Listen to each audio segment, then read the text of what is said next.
Mike, turn your games down.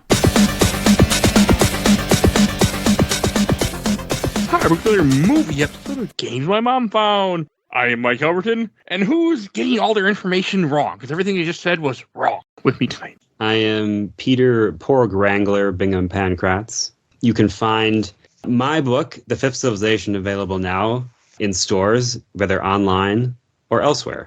And I'm Kerry Chandler, Karusetta on Twitch and YouTube, and I am the Last Jedi fan. Hi, everybody. Special guest star Kenneth Sanity here, and I have nothing clever to say. And you're here because when we first started talking about this, it was going to be, I thought, two of us shitting on the movie, and we're like, well, we probably should have another person that likes this movie. Come on, and that's how Ken came here, and then things changed a bit. So we'll see. Yes, people who heard the last little bit of... Has the Ahsoka episode dropped yet? It will have at this point, yes. It has okay, not I would say... in the current time, but by the time this is up, yes. Because, yeah, I think the spoilers, the end of that podcast is me, like, shitting on this movie, so... I'm prepared to eat my words. I'm confused. Because I enjoyed the hell out of this, actually. Yeah, Mike, I was going to say, I'm confused. Why would anyone shit on this movie? Is this universally considered the best Star Wars movie? It is to some people. It is possibly the highest ranked one on Rotten Tomatoes. Is it? Oh, it shouldn't be, but okay. It's pretty high.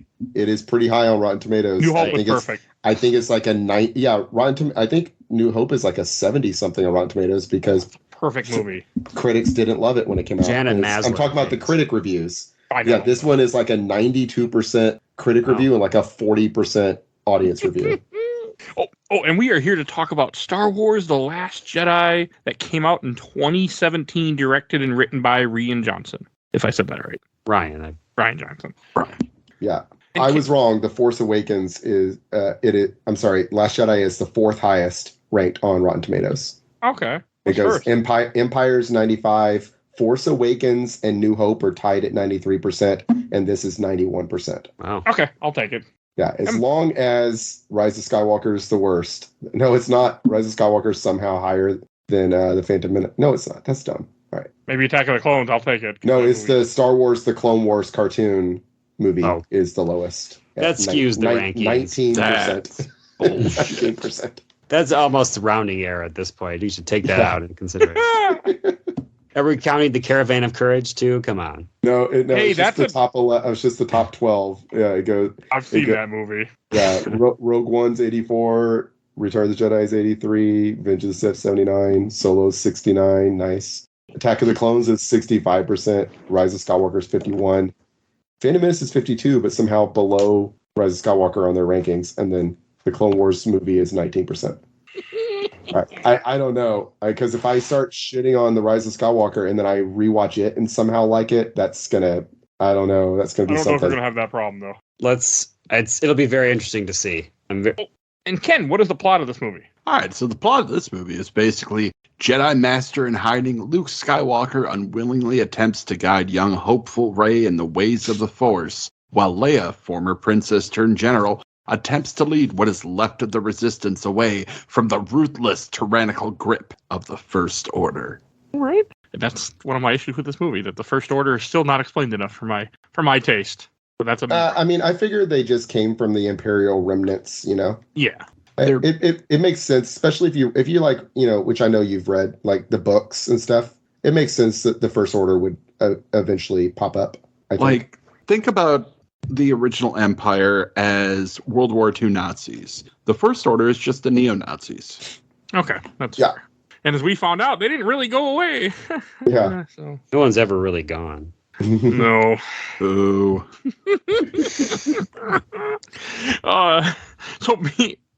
I will say that for this part. But I didn't realize this, or at least I forgot this, that this movie takes place seconds after Force Awakens ends. Well, I don't know that. I mean, it's... Oh, well, I guess, yeah. That's what Wikipedia said. Yeah, because Rey's story definitely does. Like, how long was Finn supposed to be, like, in his, like, Bacta suit? I don't think very long. I was trying to find out how long Rey was on the island with Luke, like how many days it is or weeks, but the internet did not tell me. Well, she's been sitting in that pose for 7 days.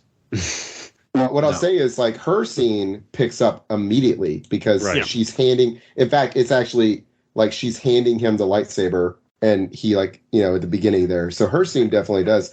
I for some reason got the impression things were happening not concurrently in it, because it felt like Finn had been in his little tank for a while, but I don't know, or his little suit. The main thing is that they weren't running at the end of the last movie, and in this one they're already fleeing. No, but I took it as they just blew up the Death Star 2.0, and they're Star Killer base. They're back at their base, and they're getting ready to leave because since they blew it up and ran away, they know that they're going to track them. That's how I took it. Yeah, no, that makes sense. Yeah, I interpret it as, if not hours, then maybe like a day later or something. Yeah. It's the first Star Wars movie and the only one that takes, it's just an immediate sequel to the prior one. Yeah. Which is, I like time jumps, but I do too. Like, I like in the beginning of Empire where, Han talks about, barely escaping that bounty hunter on Ord Mantell and all that. Right. And, then we get to find out later in Shadows of the Empire that was IG-88 actually. And for all the people that complain about that, though, they neglect to mention that J.J. Abrams set that up in The Force Awakens by leaving that movie on a cliffhanger in several ways. Yeah, oh, yeah. Because that's what happens when you hire a guy just like, here, make a movie and start something and then bye-bye. So. Well, I think that he was supposed to do the whole trilogy and then something came up that caused him to not do this one. And that's why they brought in Rian Johnson. Well, no, Colin Trevorrow was supposed to do the third one.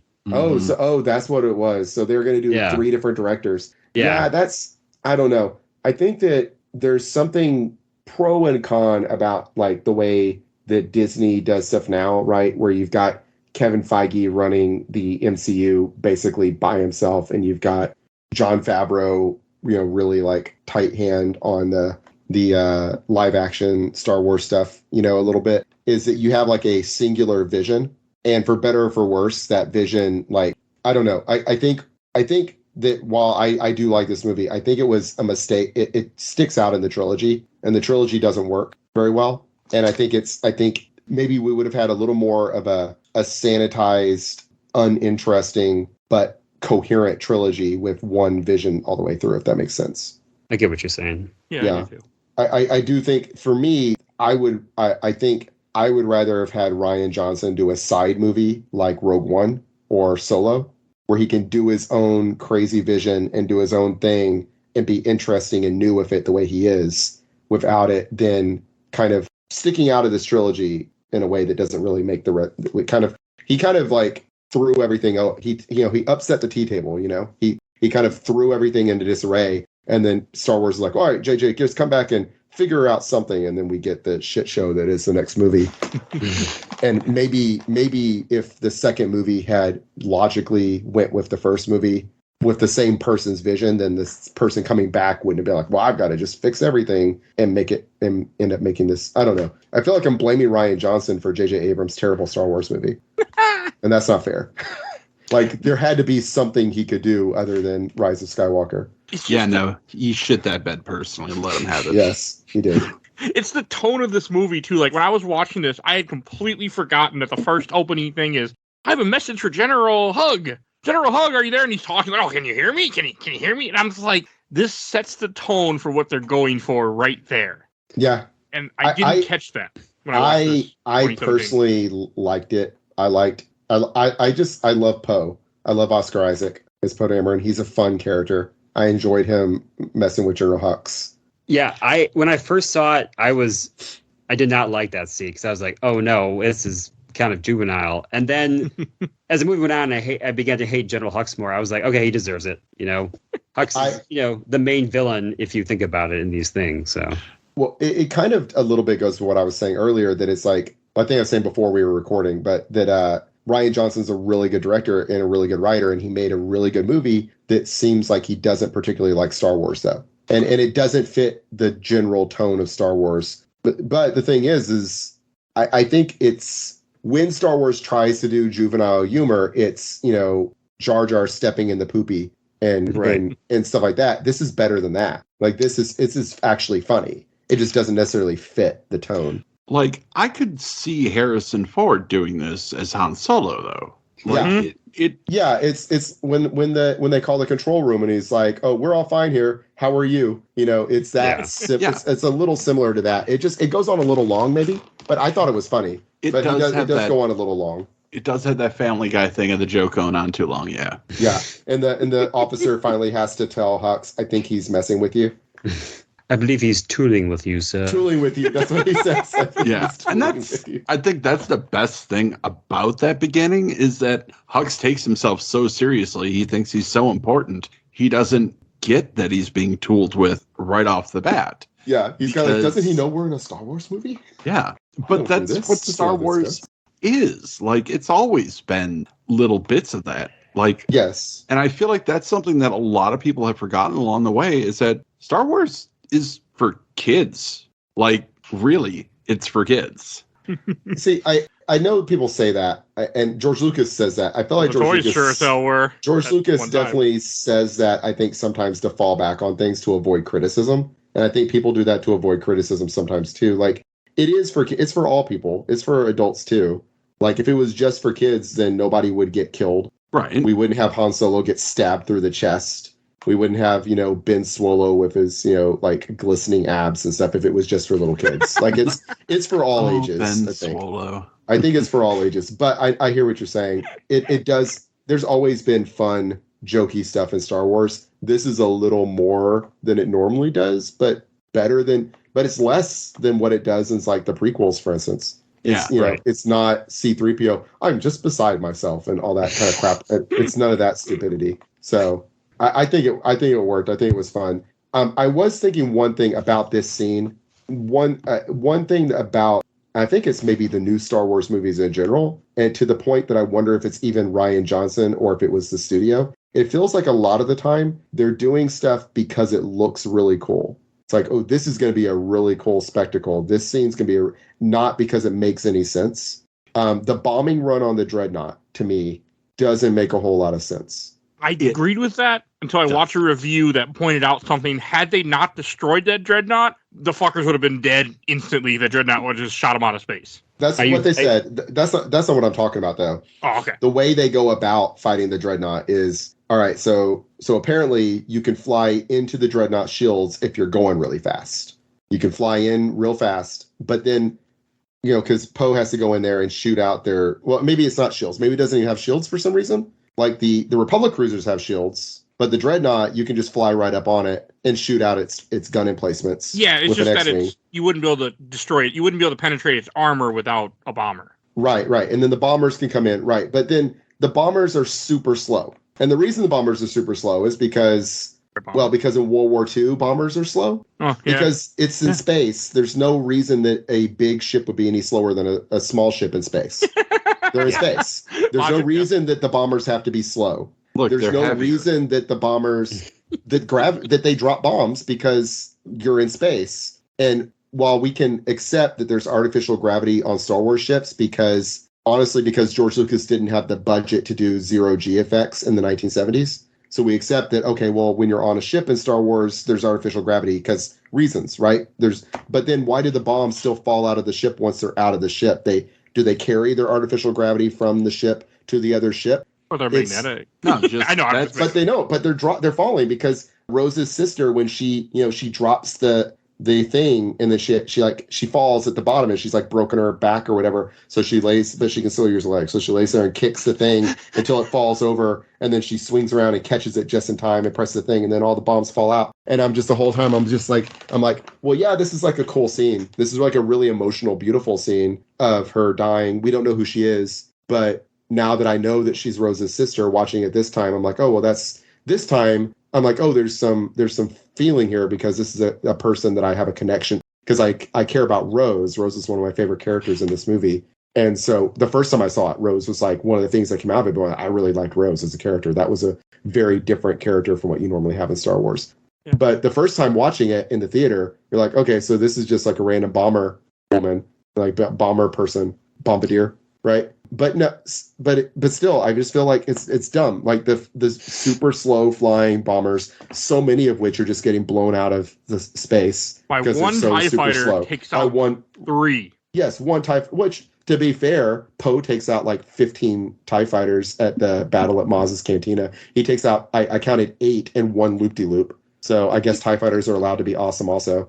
But still, it's just like they move really slow, and then they have like their bombs fall out even though they're in space. It doesn't make any sense. And it's just to look cool. No one thought about this. That's what I feel like. There's science. I'm 100%. That's why the bombers are so long. The bomb bays are so long because of inertia. An object in motion stays in motion even if there's no gravity. If you throw something in 0G, it doesn't just stop, it keeps going. So if you have those bombs go all the way down the rails in artificial gravity, by the time they hit no gravity, they're still going to keep going. They've got inertia. Right. Okay. So scientifically, it makes sense that it would work. It doesn't make sense that you would design it that way because you could also just shoot them out. Yeah. Right. Yeah. I mean, it's just why would they be slow? Why are the bombers slow? They're slow so that they can, march of the, just like dun da da. Just like it looks cooler. It does look cool. And but I do have to suspend my disbelief though, because that's the whole thing about Star Wars. Why if you start picking apart the movies too much, then you Star Wars is fantasy, not sci-fi, I know. But it's still, I want things to make some logical sense. I mean, I get what you're saying, but the Millennium Falcon is bigger than those bombers, and it flies, and it's the fastest hunk of junk in the galaxy. Well, right? Yes. Hey, did the Kessler run in 4 parsecs? And so that is my only thing with this movie. There's several things in the movie that I feel like don't make any sense, but they were put in because it will be a cool scene. And I can suspend my disbelief a little bit, but I wish that there was a little more. It doesn't have to be realistic. It just has to make any sense to me. Like, there's no reason for the bombers to be slow. You can have the bombers flying in real fast and still getting knocked out of the sky. And we have bombers already in Star Wars. We have, B-Wings. B-Wings are bombers. TIE bombers, right? B-Wings are bombers. And it could have just been B-Wings, but they wanted to create a new ship. I doubt this. I'm sure there's a toy of it, but I doubt they sold a bunch. I doubt they sold a bunch of the slow bombers that get blown up at the beginning of Last Jedi, but toys, but they may have. But it's little things like that, and there's other things I'll mention throughout the movie where I'm just like, but it doesn't make. It wouldn't have. Why would it be that way? And that's one of them. There's like 4 where I'm just. It's not about the science. It's about just though the science is there. It's just about it's things where I'm like, yeah, but you're just doing this to make it fit your thing. Like, couldn't you come up with a better way to make? I don't know. So, I will say, I loved the movie this time. I loved it in spite of this. This is, like I said, I have little niggling problems with it. This is one of them. To switch topics a bit, the one thing I really like about the scene is the Imperial captain, whose name is Captain Kennedy, who's like, it's just well lit with a big red light in his scenes, and he like seems exasperated by what General Hux is ordering. Yes, I liked him too. It's always good, and of course he dies, but like that's to be expected. I always like those bit. I liked when he died. Yeah, when he died, he can see that it's about to happen, and he turns and just kind of like takes a deep breath and like stands there like to brace himself forward. Like, all right, fine, here it comes. I'm gonna take it. Yeah, take it like I liked him. It's a nice character. He has no choice. Yeah, I thought it was good too. I paid special note to that whenever he saw he was going to die, and he just kind of turned to the camera and took a deep breath and braced himself. He's like, I know it's coming. I'm gonna face it. I was just like, oh, that's awesome. Yeah, it was good acting. Yeah. On the subject of Kennedy and other First Order people, I gotta say, I really approve of how they cast people in this movie that looked like they would have been in the Empire. Yeah. Like, they all have that British actor look from, like, the 70s. Yeah, definitely. And I gotta assume that was a choice, and I love it. I'm here for it. It's good casting. Good casting in this movie, almost top to bottom. Yep. And there is a toy for the Resistance bomber. Yeah, I figured there was. It's probably not the most popular one, but it's out there. Yeah. As a guy who goes to a lot of toy swaps, people buy all sorts of shit. I can tell you that for sure. I'm one of them at times. I mean, I'm literally sitting here like fidgeting with a Millennium Falcon toy while we talk. So.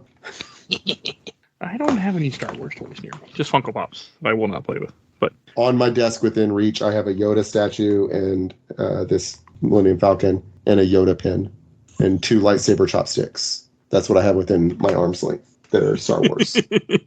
Droid. When I was watching this last night, and then again, well, maybe not Thursday, then again, like that part when, because the whole big, we all been waiting for that moment when Luke Skywalker shows up and he's going to get, take the lightsaber. And the first thing you see him do in this movie is just throw the freaking lightsaber behind him. That is such a damn choice. I love that choice. I appreciated it in this movie where I didn't appreciate it before. And yeah, it's a good choice. Because Luke, I think one of the problems that a lot of people had coming into the movie, I think a problem I had personally coming into this movie is I wanted to see Luke from Heir to the Empire Luke. I didn't want this Luke. And this Luke makes sense. And also you're giving people what they don't want. And there's nothing, and that's fine. I mean, that's good movie telling too when you observe, what is it? I can't think of the word. I just watched the whole... Subvert expectations. Yes. Yeah. Thank you. And that's what this movie does completely. And I didn't really think about it until a YouTube video was telling me about that. I'm like, okay, you're 100% right. Yeah, no, I thought this Luke was exactly what it needed to be, except, again, I think that sometimes they're going for some funny bits of him that were a little overdone to me. And that him throwing the lightsaber over his shoulder was fine, but it felt like that to me a little bit. But I think overall, yeah, he would be very much, it makes sense that he would be completely done with this stuff and not, yeah. Like, I was a day one defender of this. I have loved this movie since I saw it in theaters. I have been preaching its greatness to anyone who will listen. Many people get upset about this. They're just mad. They don't like me telling the truth. But Luke drinking the milk, too much. Well, that's what I used to think. Thank you, Kenneth. Thank you. That's the one. If throwing the lightsaber didn't bother me, it was the when he drank the milk. Okay, the milk is dumb, but there's a thing about it that made me laugh. That the point of it is Rey looks disgusted, but she looks at the camera, and I'm just like, I feel like the point of it was say, see, we're disgusted with Luke too, just like you, viewer at home.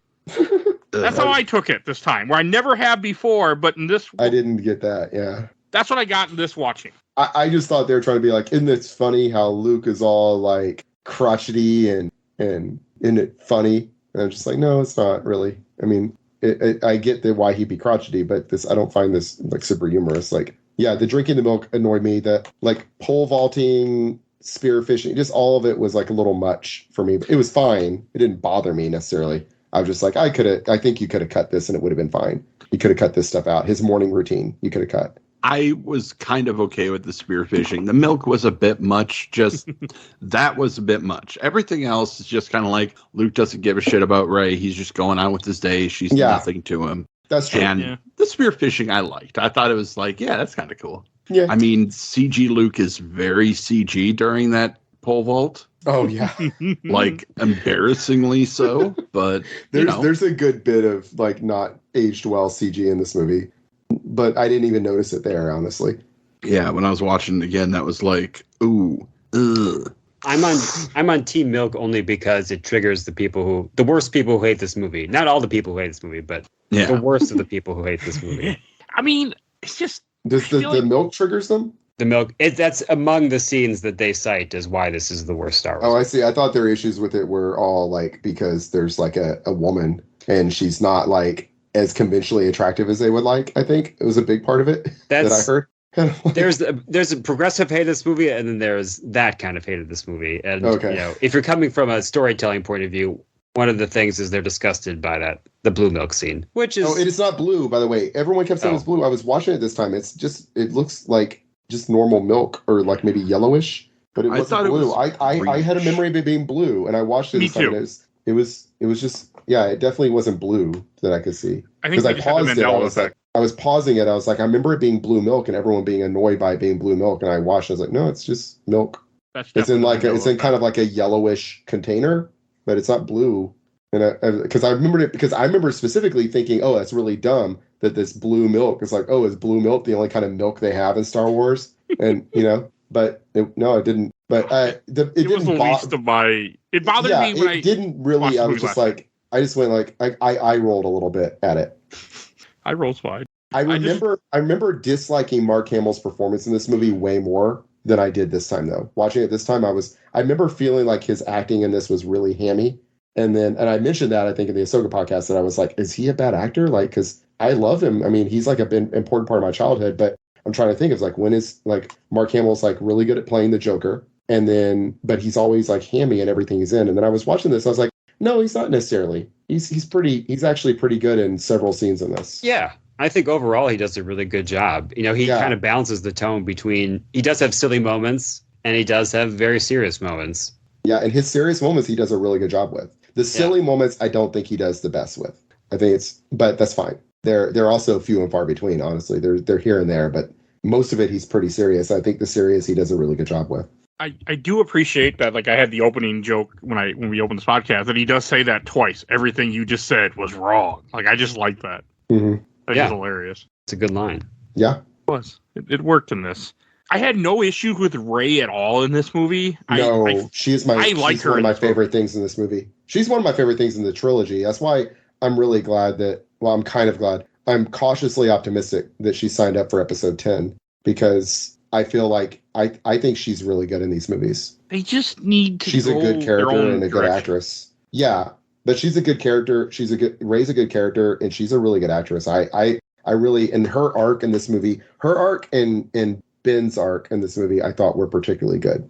I really liked seeing where both of their characters were going in this movie. Same. In the trilogy, honestly. And in fact, I think that where his character and her character end up in the third movie are the one good thing I really could say about the third movie, personally. That's fair. Yeah, I think that I really like Kylo Ren's arc, and I like Rey's arc throughout the trilogy really well. Okay. It's the one good, to me, it's the one, their story, their respective stories are like the good, like kind of through line through the trilogy. I think the trilogy lacks any other really good through lines, but I think theirs is really good. Yeah, I definitely think they're the strong. I mean, Daisy Ridley and Adam Driver, Mark Hamill are, among the highlights of the acting in this movie, and of performances and their characters, because they at least go through some changes, whereas some of the other supporting characters, not like you said, not much happens to them. Yeah. In terms of how they develop. So that is a valid criticism of some of the other characters. But the main ones that we're here to see do change, which is good. Yeah, no, I think actually this movie has a lot of good character growth in it, more so than I think a lot of Star Wars movies actually. Yeah. You don't see as much character growth as this one has for a lot of the characters. Yeah, exactly. For Finn, for Poe, I mean, I think Rian Johnson is really good at characters. Oh, so good. I think you look at his other stuff. I mean, that's what he excels at. Yeah. So yeah, for sure. But yeah, no, I liked Rey on the island with Luke this time around ended up being my favorite part of the movie. Was their stuff. I enjoyed it a lot more. Where when I saw this last time, I remember hating this. Like I just thought it was just so stupid. And now I really appreciate that he doesn't really want to teach her. Then he starts to teach her, and then when he sees her like going to the dark side, and he's just like, I can't do this. And it all makes sense. I love that part where he's like, he looks like shocked and upset. He's like, you didn't even hesitate. You went right for the dark. Yeah.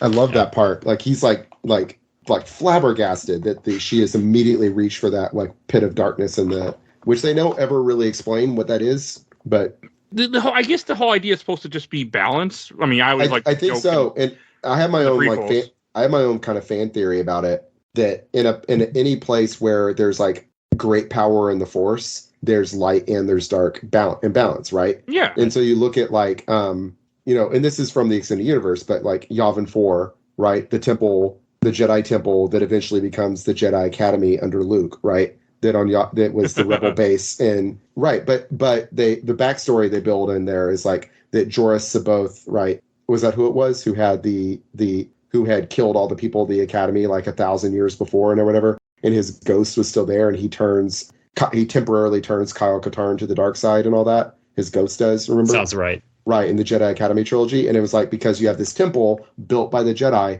where thousands of students grew up and learned, but at the same time, you're going to have darkness where you have light. And so there's this like deep, dark power on Yavin 4. And you look at, Dagobah, right? And Yoda is there, and he's like this beacon of light in the Force. But then there's that tree where Luke goes inside. It's a place of darkness where Luke goes inside and sees a potential future if he chooses the dark side. And I think that is a thing that they do, and I think that's what they're doing here. I mean, it's definitely what they're doing here. This is definitely this is Luke's Dagobah, right? And so where Yoda is living, just around the corner from a pit of darkness, Luke is living just around the corner from a pit of darkness, also. Yeah, I totally agree that that's what they're going for, and I think your fan theory makes sense to me too. That there would always be some sort of balance.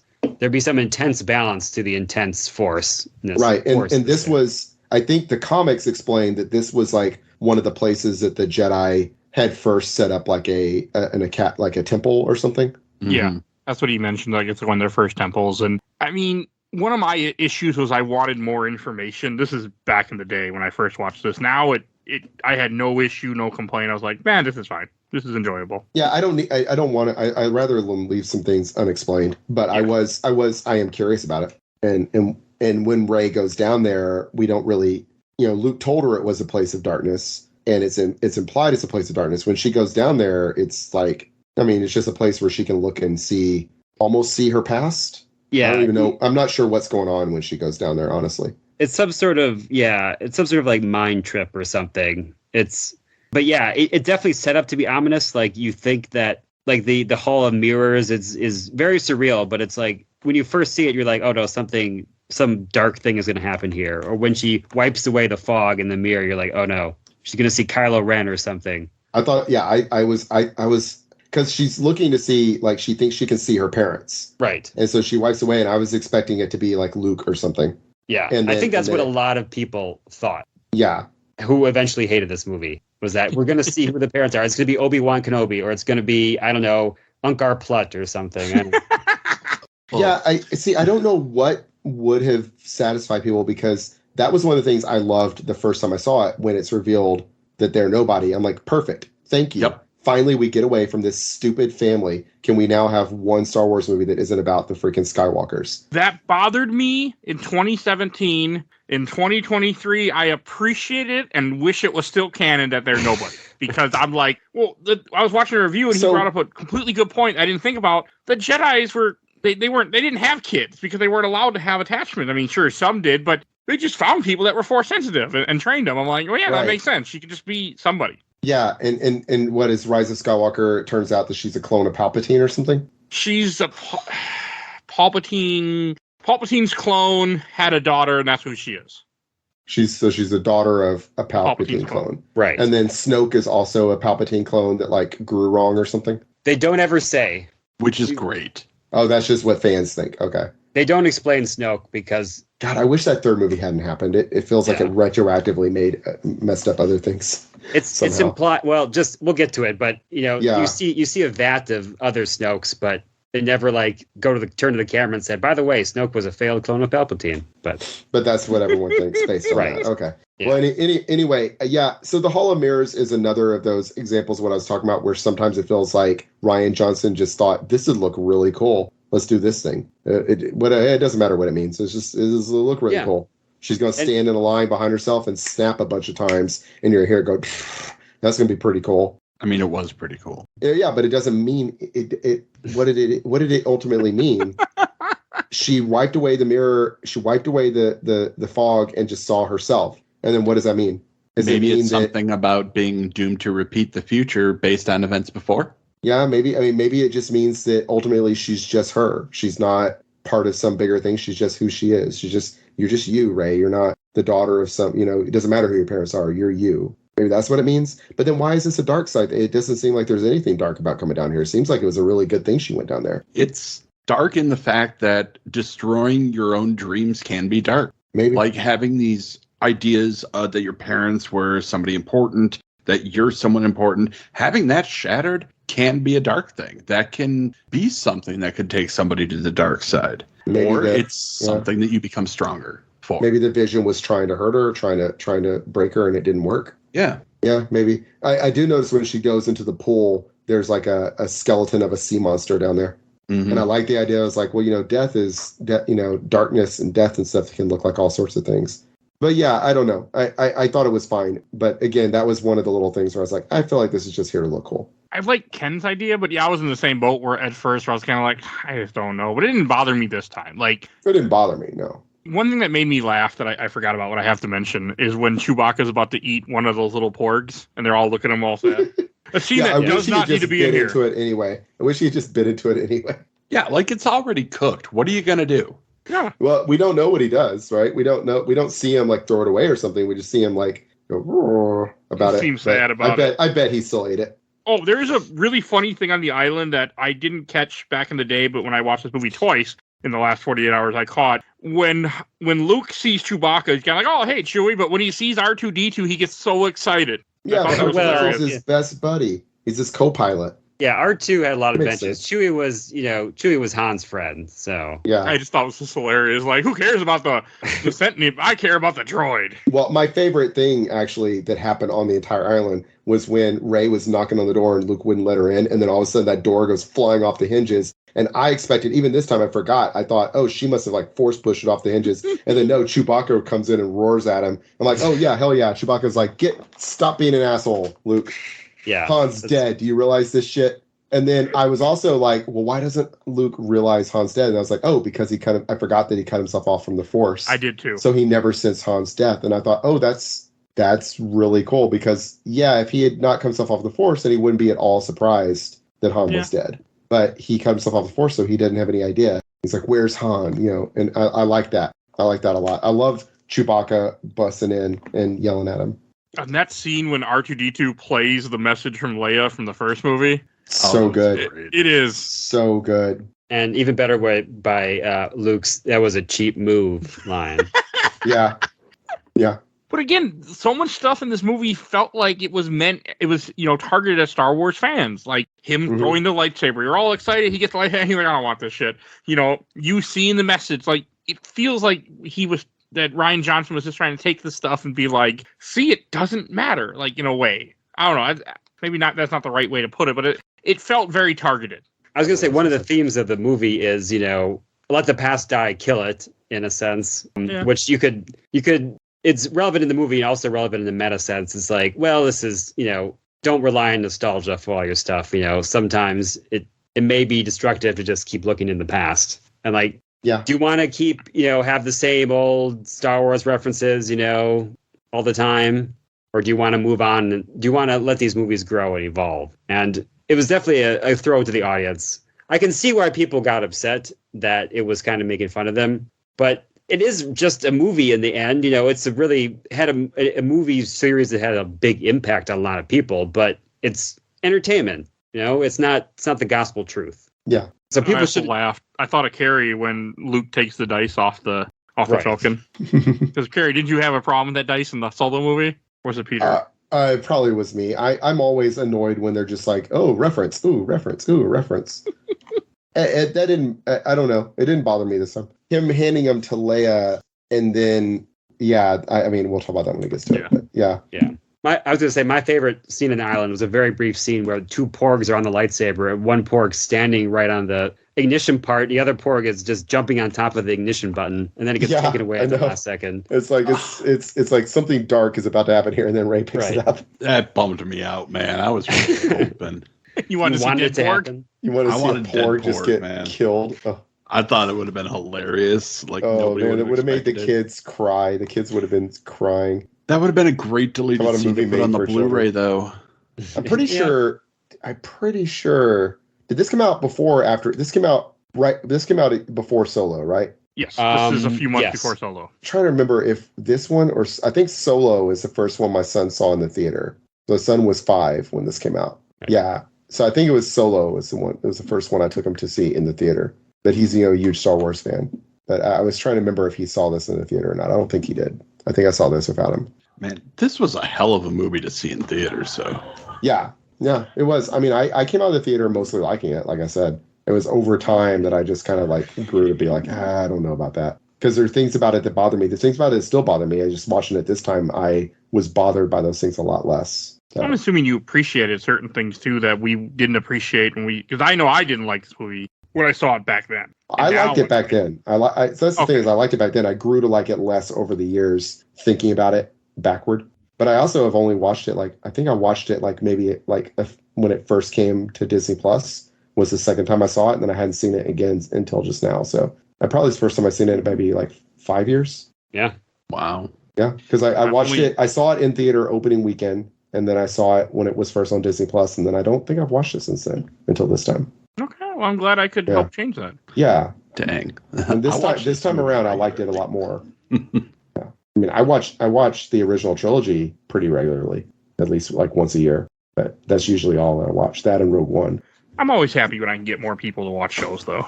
Yeah. Watch things that you would have never picked up again, and then this podcast gets you to be like, all right, let's check this out again. Yeah, I mean, you got me to like. I mostly enjoyed the prequels when we watched them together. For this, Is that a weird sentence you never expected to hear yourself? I know, right. I used to be one of those like in the edgy college kids that hated the prequels, but now I'm just like, no, the prequels are fine. Anything else we should mention about the island? You have Leia. There's a part that made me laugh my ass off. So Yoda shows up on the island at one point. Oh, I really liked the Yoda Luke stuff. And I was rewatching. And he this. looked good. He did. I'm hoping he wasn't CG and actually because it was a puppet. Exactly, Yeah, it was a CG assisted puppet instead of like a CG monstrosity jumping around like a howler monkey with a lightsaber, and it was so much better. It was like watching Empire again. With the part, because when I was rewatching this today and again, and the part where Luke's like, well, the sacred texts are in there, and Yoda makes a comment about all the library information is with Rey. Yeah, well, he goes, read them, have you? Not exactly page turners, are they? Yeah. Great line. But he's like, oh, there's nothing in the tree that Rey doesn't already possess, is what he said, something like that. And I took it as, well, when I first saw this, I took it as, okay, well, she has knowledge that I'm like, okay, why does she have all this knowledge? And it isn't until later on I realized, oh, yeah, you see a small scene when he opens the door and all the books. She just stole the books. She stole all the books. I know. I didn't get that either. The first time, in fact, this time watching it, it bothered me. I was like, oh, because why would she have all the, and then you see that, I was like, oh, yeah. Oh, that's wonderful. That's really funny. It's just, to me, it's just like where Luke doesn't know that Han's dead. I'm like, well, why doesn't he know Han's dead? And then you find out later that he's cut off from the Force. I'm like, oh, okay. And it's like, there's things like that where they throw out things that seem dumb and then later you find out they're not dumb, but only if you remember. Yeah, otherwise, you just are left with the feeling that thing was dumb. Watch this movie twice in 48 hours. That does it too. Right. That helps too, I'm sure. Yeah.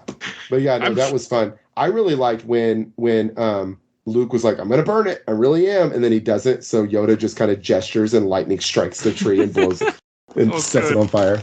Like, I love that he just casually, as a Force ghost, can still call lightning down on things. Hey, isn't that a dark side thing, though? Mm-hmm. He can, no, he's nature. You know, he also is able to, hit Luke in the face with his walking stick as a Force ghost. I like that too. I'm like, I think if any Force ghost could hit somebody with a walking stick, it would be Yoda. Oh yeah, 100%. But I really enjoyed their whole thing. It really felt like he was putting Luke back into that like 18-year-old. He was like the master talking to the 18-year-old apprentice again. Yeah, it was necessary to get Luke's mindset back where it should be. Stop being a crotchety old man and do what you grew up to do. He's like, yeah, what did I tell you? Pass on what you have learned. Right. That's like some of his last words to him in Return of the Jedi. Yeah, exactly. Right. Is to pass on what you've learned. And yeah, I like that. I still really want to know. I really want to know what happened between Luke setting up the school and teaching Grogu, and then now, like, we know now, of course, that Grogu doesn't stay at the school, so we know that Kylo Ren didn't kill like teenage Grogu, so that's good. That's going to be episode 10, The Return of Grogu. I just wanted it to stop. Like, this movie was honestly the movie that was like, you know what? This is fine. If this is leading up toward an end of Star Wars as we know it, good. This is a good way to start the ending. Well, that I don't know. I always want Star Wars is my most important thing to me as pop culture goes. So I always want there to be more Star Wars. I just want it to be like Andor. Well, that's why I said as we know it. Like, yeah. Like you had said earlier, just be done with the Skywalkers. Fuck them kids. Yes, who cares? Thank you. Yeah, tell new stories. Tell new stories. Give me the Days of Thunder pod racing movie or something. I'm telling you, that's a great idea for a movie. It's going to happen. Like you said, though, Andor is a great example. Like, there are so many other great stories out there. And they're in one damn Skywalker in Andor. Not one. Yeah. And it's one of the, like most people agree, it's one of the best Star Wars things in years. Oh, I think it's the best Star Wars thing since the original trilogy, hands down. There is room for other stories. And I don't think that Rian Johnson doesn't like Star Wars. I think he likes it more than is being presented. Like, he likes the idea of the world. He likes, the possibilities out there. And these Star Wars movies, all like the prequel trilogy, OG trilogy, those were all focused on one part. I think this movie was Rian Johnson's way of trying to be like, look, guys, the story is so much bigger. There is an entire universe of worlds out here.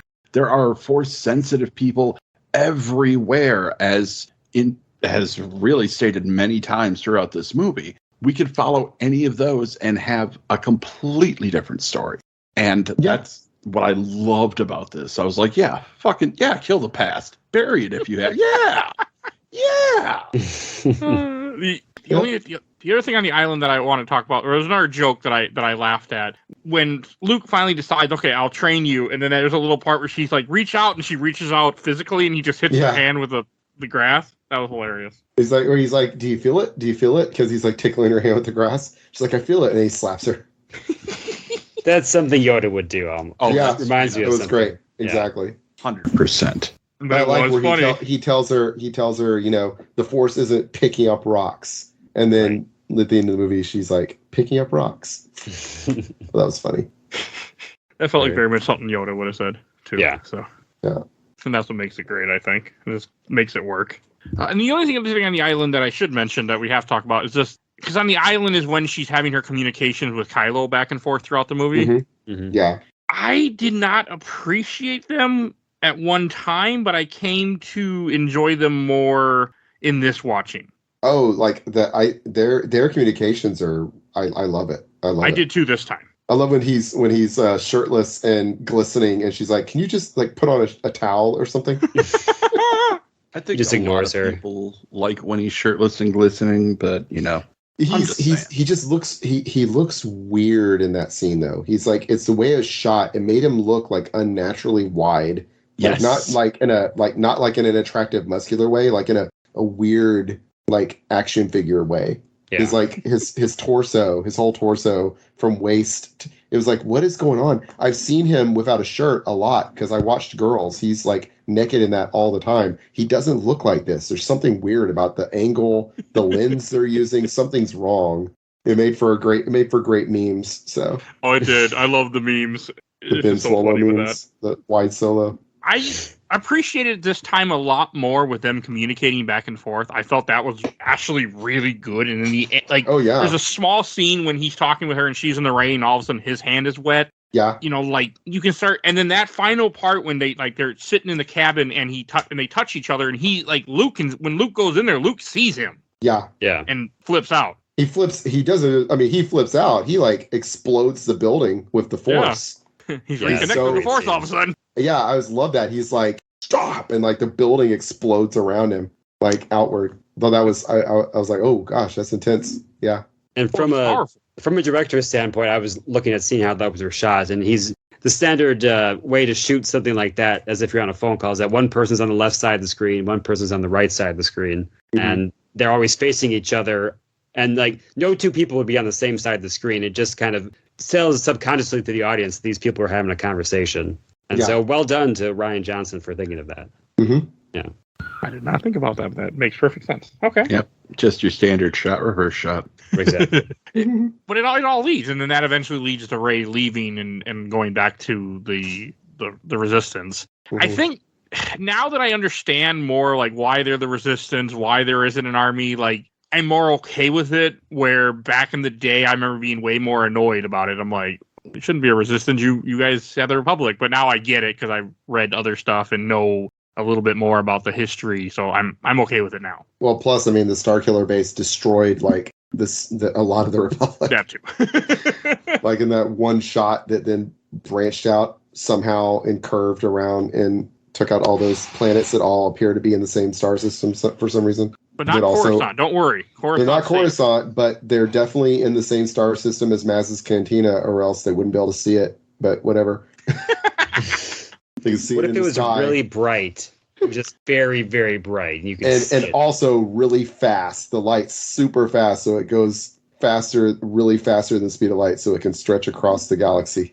Right. Super fast. It doesn't make any damn sense. It's dumb. It's so dumb.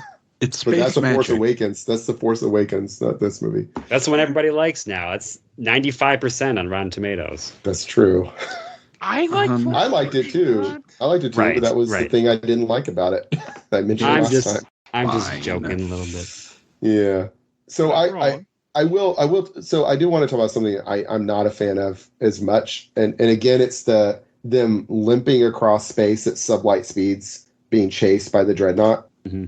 I get it's another Well, of not those the things dreadnought, where, but not the dreadnought. Sorry, by the gigantic Star Destroyer, Snoke big ship. Snoke ship that's like a big pizza wedge. Not pizza. It's a boomerang. It's like a big triangle. Yeah, it's a big boomerang looking thing. Yeah, right. Snoke ship and the fleet, right? The fleet of First Order ships chasing the like 5 ships that are left in the Resistance, and don't know where Lando found the 5,000 ships in the next movie, but whatever. And they're like, oh well, we only have enough, fuel for one hyper jump, but they're tracking us, so they'll know where we go. So instead, we're just gonna go at sublight speeds, and so I guess we're just moving through one star system for this whole thing. We're just like, because this is taking place over what, like 48 hours? Yeah, gotta be longer, right? Maybe a couple of weeks. I don't know, but so they're traveling from the Earth to the Moon about distance. They don't have much fuel.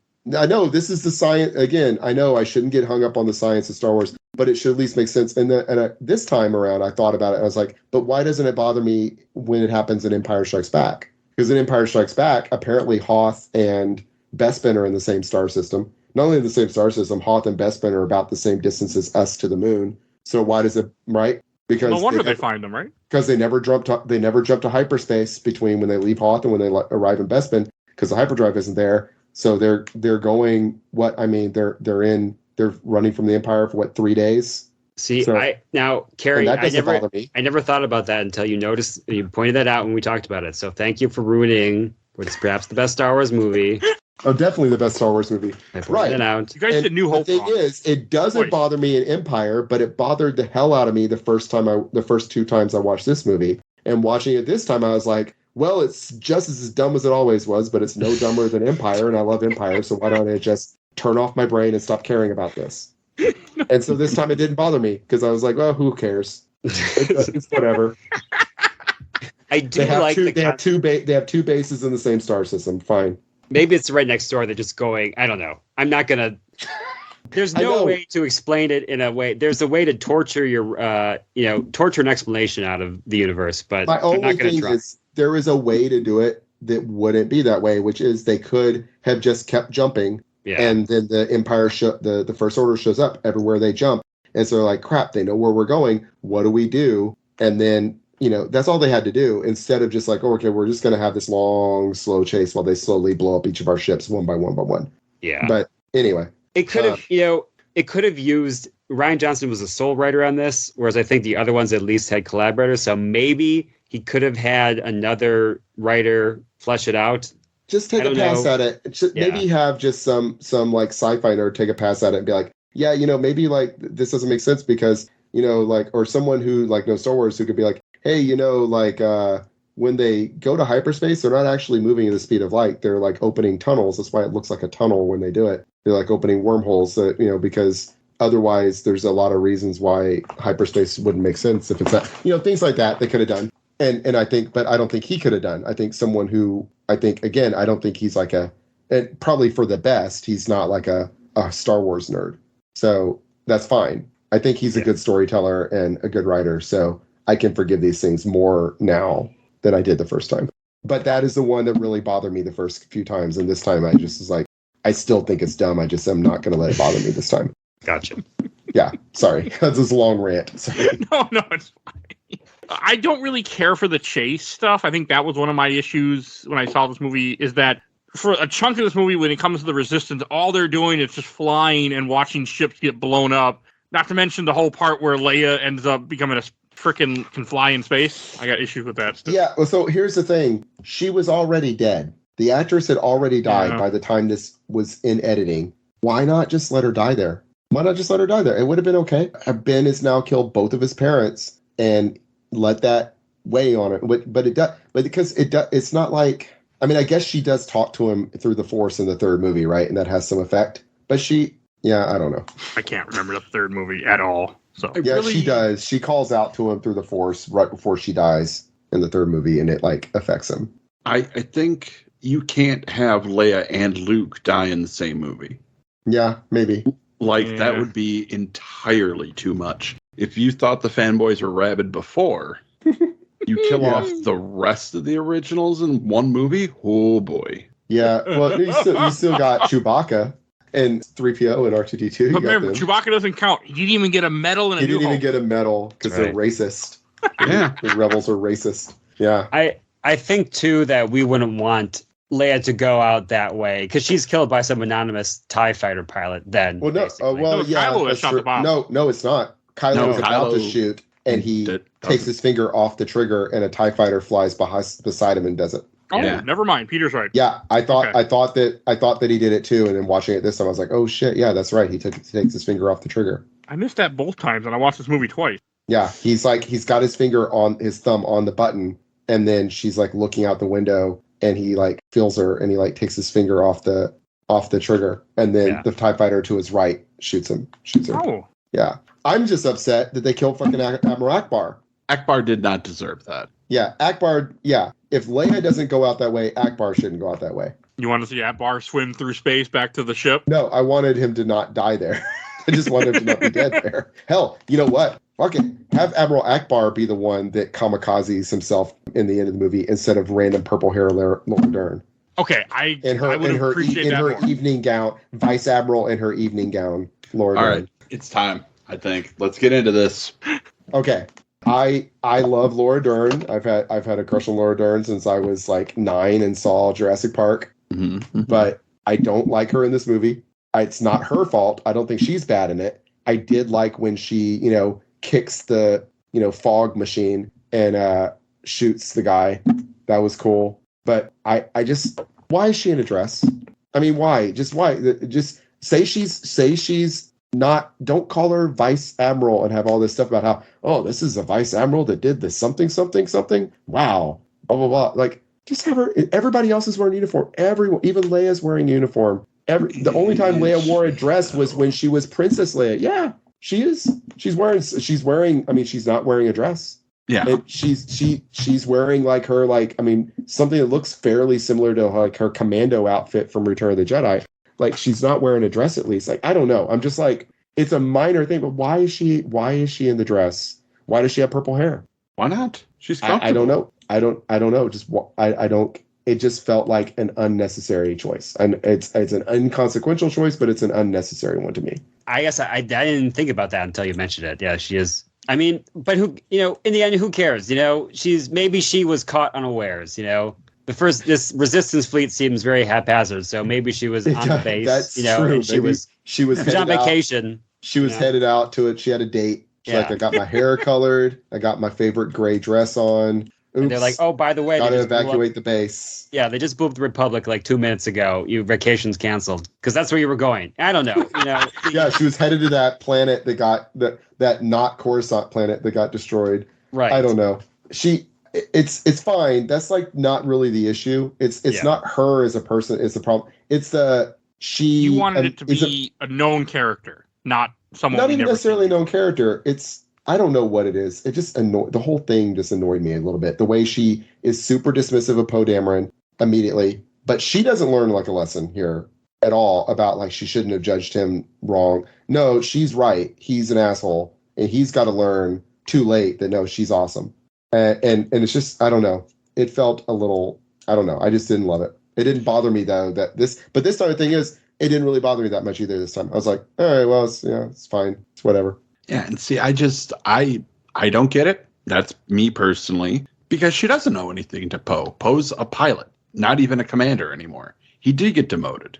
So what does she owe him? Just because he's a character that we know that we like? She doesn't owe him anything. And she's not telling him, because when he told everybody that they were running out of fuel, everybody started panicking, which is what she was trying to avoid. I don't think Holder did anything wrong, and I'll go to my grave saying that. What was her plan? What was her plan? Was her plan always to abandon ship? Do the magical? Yeah, but he was right. If they abandon ship, they're just going to get blown up. But they wouldn't have noticed it if it wasn't for the fact that he blabbed on the radio and broke one of the first rules of the Mafia. I was watching a Mafia documentary before this. Who wouldn't have noticed it?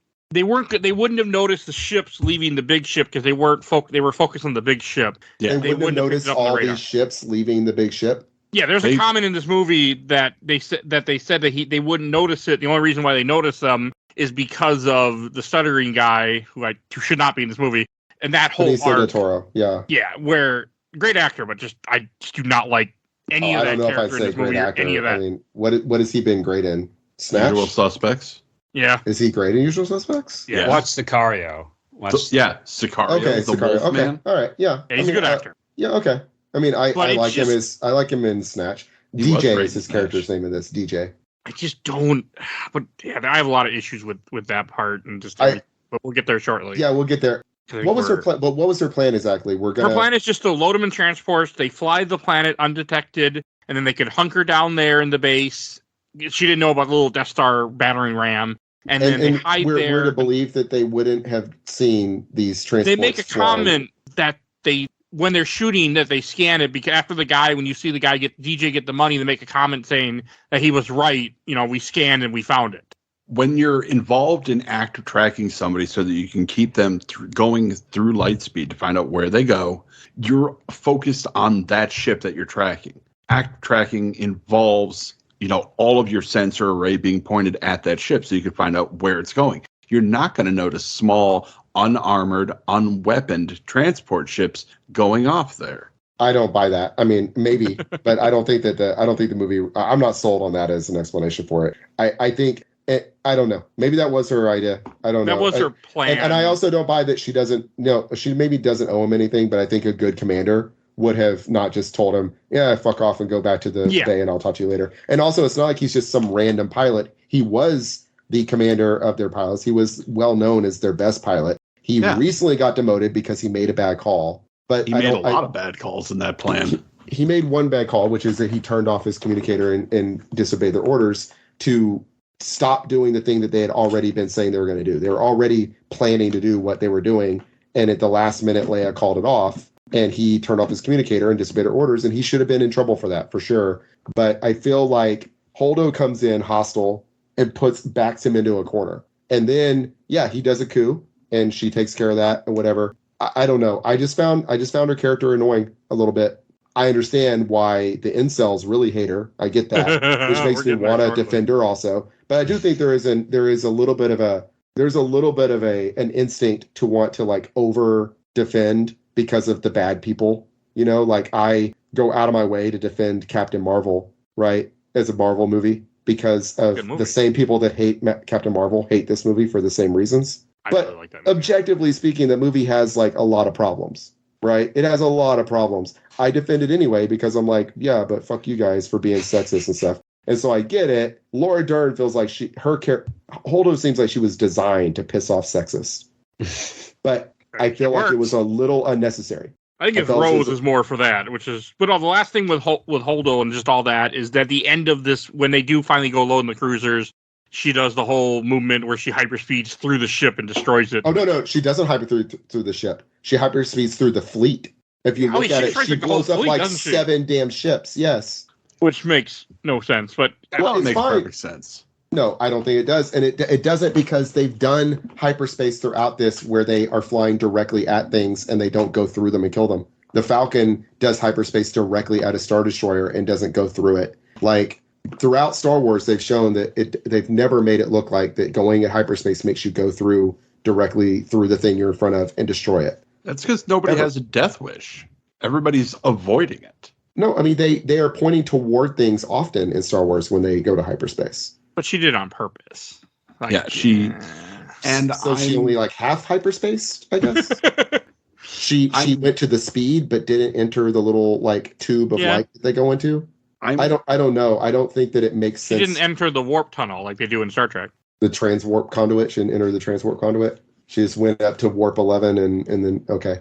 I don't know. It's fine. I think it's overpowered. To me it breaks a lot of stuff. And then that's why in the next movie they have to have the dumbest fucking throwaway line ever.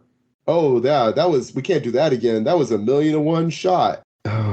I don't remember that. I have no memory. Someone suggest in the third movie, some random person in a meeting goes, "Why don't we just go to hyperspace and go right through it and blow it up?" And Poe Dameron goes, "The Holdo maneuver? We can't do that again. That was 1,000,001 shot." That's in the third movie.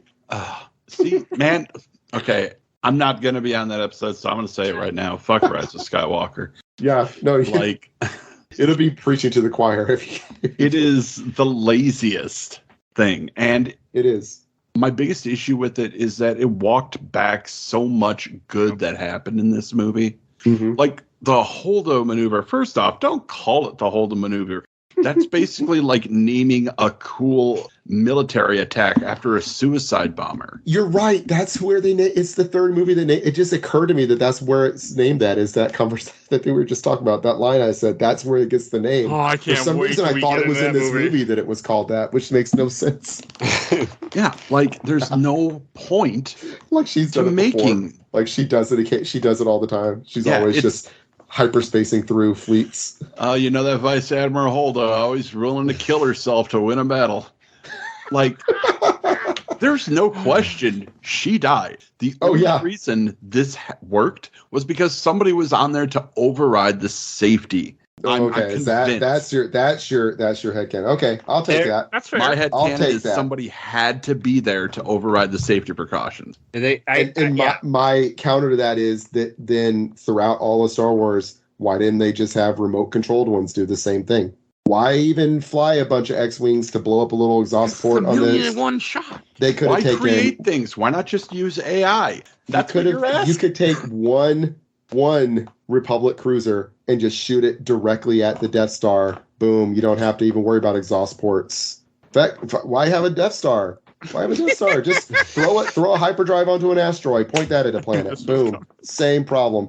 And that's it. It's just it was a thing to look cool. It was a cool thing, and this time it bothered me less because I knew it was coming. Because I was like, it's fine, whatever. Well, here's the thing. Who gives a the shit? reason. There goes the whole fleet. Whatever. Here's the reason in storyteller perspective is that no other storyteller thought to do that before. Rian Johnson was just like, let's do this and why didn't the Empire just put a hyperdrive on an asteroid? You know, why weren't people asking that question back in 1977? Why build a moon-sized base? You know, Mm-hmm. It's because it's a space fantasy. That's why. Yeah. I'm going to defend this. I'm going to defend the look of this shot because I really do think it's an amazing. It looked really shot. Cool. It's amazing. It goes silent. It mutes it mutes the sound. Yeah. For a few seconds, I like it. Yeah, it looked good. It makes a really loud noise. It muted it so far that people were walking out of the theater thinking that something was wrong with this scene. If you remember back in 2017. Oh, were they really? Yeah, people were like, "Hey, the sound went off during this one scene," and there were multiple reports of that. Well, people are really dumb. Well, it was 2017.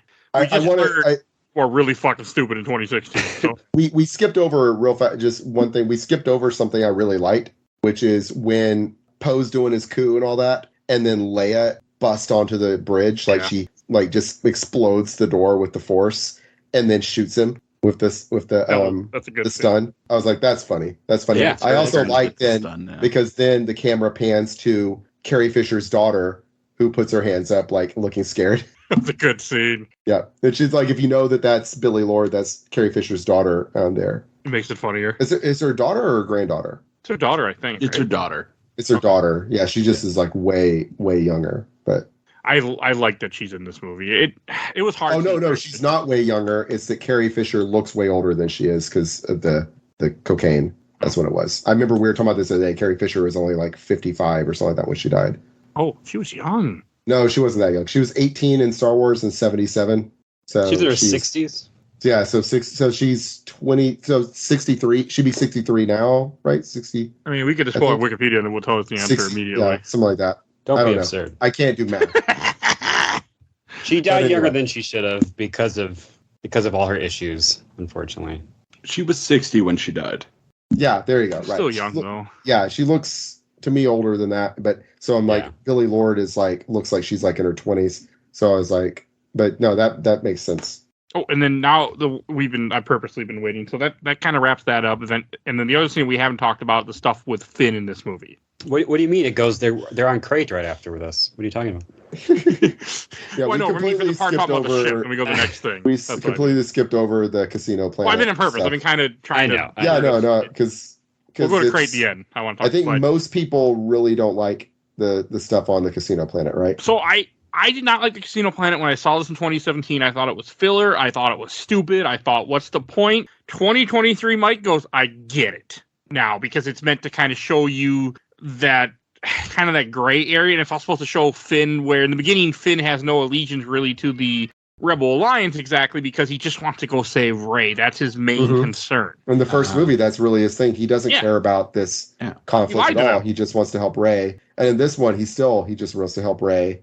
Yeah, no, I think the Casino Planet stuff is actually really good. But also, I think... Oh, go ahead. Introduces Rose, everybody's favorite character that's an asshole. What? I'm saying it wrong, but I meant as a joke. I mean, that's the character that all the incels hated, isn't it? I love Rose. Yeah, I know, but we're not. I love Rose. They thought. I think really what it is that in this movie, Kelly Marie Tran doesn't look super like beautiful. I guess is what it is. And they, first of all, she is gorgeous. She is a beautiful, beautiful woman. I'm sorry, but in this movie, she's not wearing a bunch of makeup. She's wearing clothes that don't fit really well. Her hair is not necessarily the best.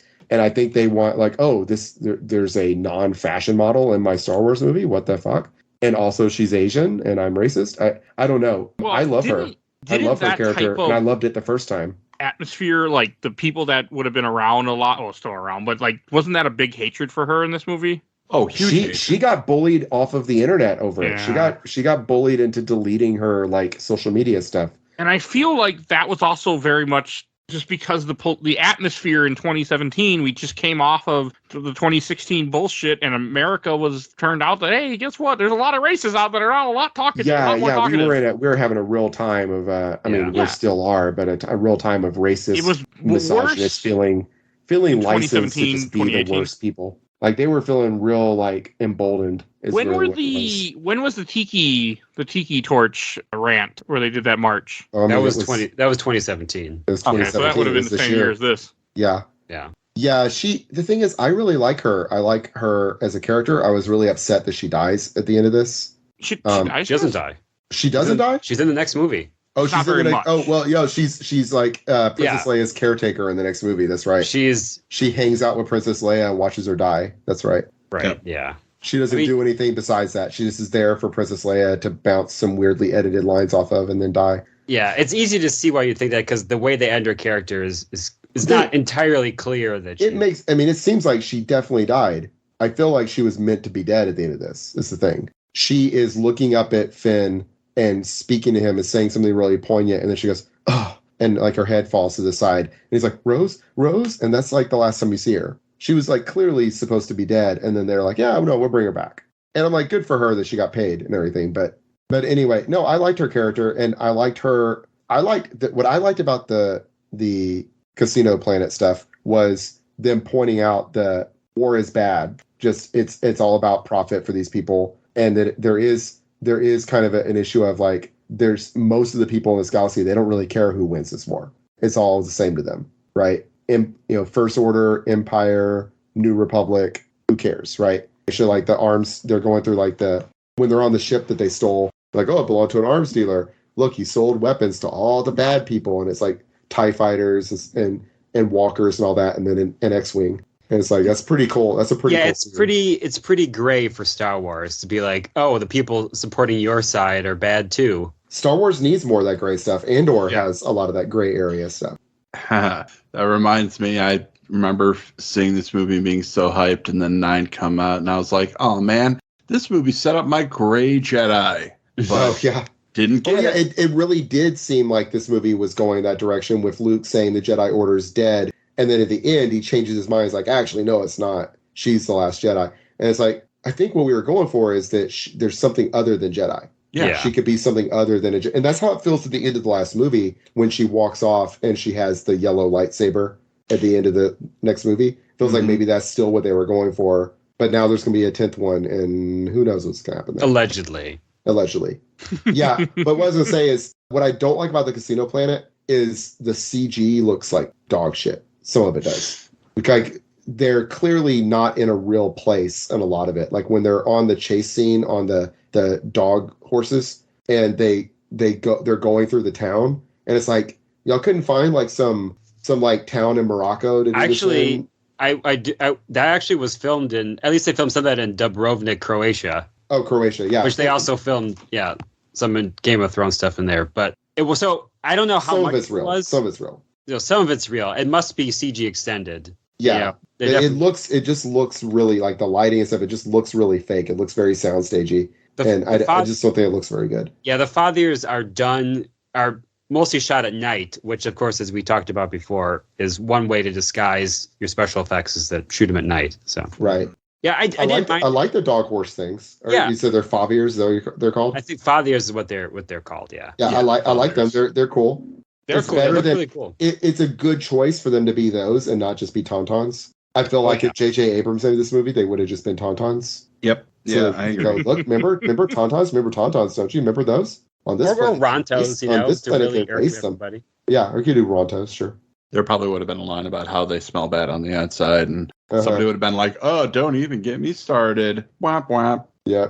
But no, I like the fathers. They're actually cute. Yeah, they do, and they look fine until you ride them, and then it doesn't look as good. Yeah. Which, if you look, I'm looking at some of the behind the scenes like stuff now, and they have puppets of them. So the CG assisted puppetry for some of it, but it's when they're riding it that it's just fully CG, and it reminds me of the troll shaking Harry Potter. It's like it doesn't look that bad. It doesn't look that bad. A little bit to be desired. This is 16 years after that, but still. A lot of the Casino Planet didn't look great to me.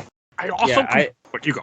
I was just going to bring up the character of DJ, which I think we were getting there eventually. Mm-hmm. I do like Benicio del Toro, and I think he does an interesting job. I just don't know why his character is there. I don't know why this couldn't have been like an actual, like, couldn't have found a code breaker or something, and he's kind of nefarious to begin with. Well, I guess I forgot that he wasn't even supposed to be the guy they were looking for. He's just the guy they inherit by accident. I think it was important that he was there because it's teaching Finn a very important lesson, how you just can't trust everybody. Not everybody in the Star Wars universe is going to turn out to be a Han Solo rogue with a heart of gold. Sometimes they're just assholes. Or they're just a character of gray who's in it for the money. Yeah. Yeah. Yeah. Yeah, I mean, his character, it didn't really bother me. I didn't like... I thought the stutter was like it was a pointless character choice to me. It was a bit much. It was a bit much. It was just overdone is all. But I didn't mind him being there. I didn't mind that he betrayed them. I really like, there's a deleted scene that I've seen on the internet a lot that I think, we'll get to it when we get to it. Actually, it's not from here. But anyway, one thing I like on the Skin of Planet that I loved the first time and I loved it this time too, I was waiting for it, was the little like gremlin alien, the fat gremlin who's like who's drunk as hell and stuffing coins in BB-8. I love it. Good old Mark Hamill. Oh, is that who it is? Yep, that's who did his voice. Oh, that's funny. I don't like when BB-8 just shoots the coins back at the guard and like an endless stream of coins back at the guard. And the guard's like, "Oh, I can't shoot my blaster because there's coins hitting me." It's dumb. It was a little Jar Jar-y for me. It was a little R2-D2 setting the droids on fire with the oil and the jets. It was a little of that kind of like stuff. Yeah. I'm like, again, this is also, I don't think Star Wars is just for kids. Yeah. And I think that's a crutch. But, it is sometimes. That's for the kids, I'm sure. I appreciated DJ a lot more now that I realized he wasn't the code breaker they were looking for. And I also didn't realize that, like, when I saw... So he's not? Is he? No, they're after is that explicitly stated that he's not the code breaker? No, it's the guy with the plummo that they're about to talk to, but then they get arrested. Oh, okay. It's Justin Theroux in the white jacket and the red plum bloom. Right, okay. That's who they needed to get. They just ended up in a jail cell with DJ. That's right. And then DJ has like magical powers also, by the way. And when they run away, they don't even really mean to, meet up with him. He just happens to show up because a BB-8 is tracking them and picks them up. Right. I like the BB-8. Never had an intention to actually help them, and I didn't I thought he betrays them already, but he only betrays them because they got caught because of the BB-9E, which is the name of that little black robot. I have Funko Pop of it. Well, but then they already have the money waiting for the guy, so he obviously had been in communication with them at some point because they have money waiting for him. They're like, just like you said. I feel like they could have just had that in stock. They've got a bribery fund. Because he makes but why would they let him go? That is a question. That is a plot hole because it's like, this is the First Order. It would have made more sense if he had been betraying them from the beginning. If he had like on the way there called ahead and told them, "Hey, we're coming. Here's what we're doing." I think that would have been a little better than having the dark BB-8 so we can have BB-9E so we can sell the BB-9E toy. Get it It right. worked. I The bought E it. stands for evil. Yes. Mike, you're the target of Disney. You're the reason. Here's the thing. I guarantee you, Rian Johnson had nothing to do with BB-9E being in this movie. No. I guarantee you, and I would be willing to bet Rian Johnson planned on DJ being the one that actually betrays him. Actually, in the BB-9E thing was added that was something he was told to put in. It Kerry, seems your like thing a makes Kathleen more sense. Kennedy. Yeah, it does seem like Catholic. I don't know. I don't know. It seems like whoever makes those decisions, which probably is Kathleen Kennedy, it feels like the kind of decision they make. Definitely. Kathleen Kennedy, if you're listening, next episode, give us a call. But once they get back and they get onto Snoke's ship, there's a deleted scene have y'all seen this deleted scene? It comes up in my Instagram feed a bunch. It's where they almost get caught. Oh, in the elevator. In the elevator. Yes. And the stormtrooper is talking. He's like, I remember you. And he's like looking at Finn. He's like, yeah, I remember you. We were in basic together. Blah, blah, blah. And he's like, and Finn's like, you don't have to do this. And he goes, man, never would have thought you would be officer material. Woo. He goes like, second squad, woo, and like slaps his ass. I do remember seeing that actually. I did not see this. And I think that would have been great. That would have been a fun joke, and that feels like a very Rian Johnson scene too. It does, and I bet that's why they cut it. I think that would have been a lot of that. Well, they cut it because this movie is 2.5 hours long, and that's really my biggest thing with the Casino Planet is that you could have cut all the Casino Planet stuff down to about half as long as it was, and still gotten everything we needed to get out of it. I don't know. I don't think we didn't need the chase on the dog horses. That wasn't necessary. Well, yes and no, because you need to have the little kid meet them, so that way the whole point of this movie is talking about the spark of hope, which fits Star Wars. If you didn't have the kid scene where they go and meet the kids and the kids don't turn them in, you wouldn't have the final scene of this movie. I mean, I see my categories. I hear you. I don't know that we needed the little kid with the final scene. Not that it bothered me like it bothered a lot of people.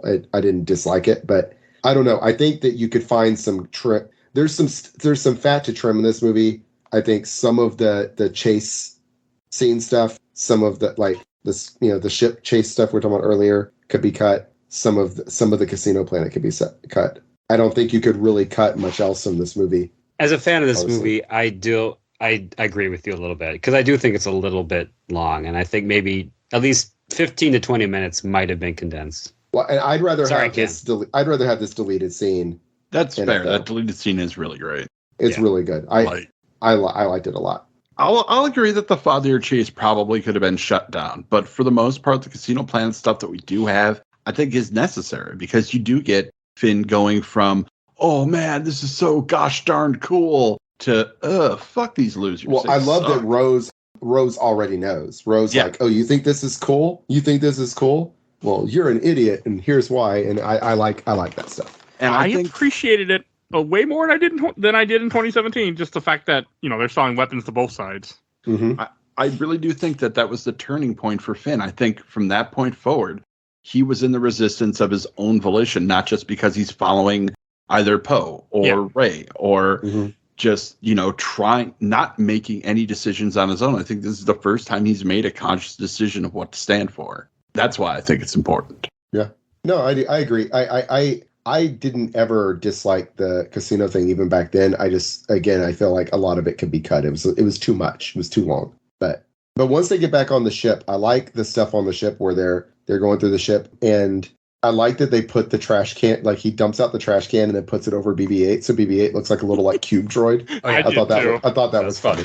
That was funny. I also didn't catch this until my second time watching, but the reason why DJ knows about the idea for the fleet, what the Resistance is doing, is because he overhears them talking to Poe in the ship. Yes, that's true. And I really think that at that point it should turn out that he had called them ahead and be like, hey, they're going to be here. They're going to do this thing.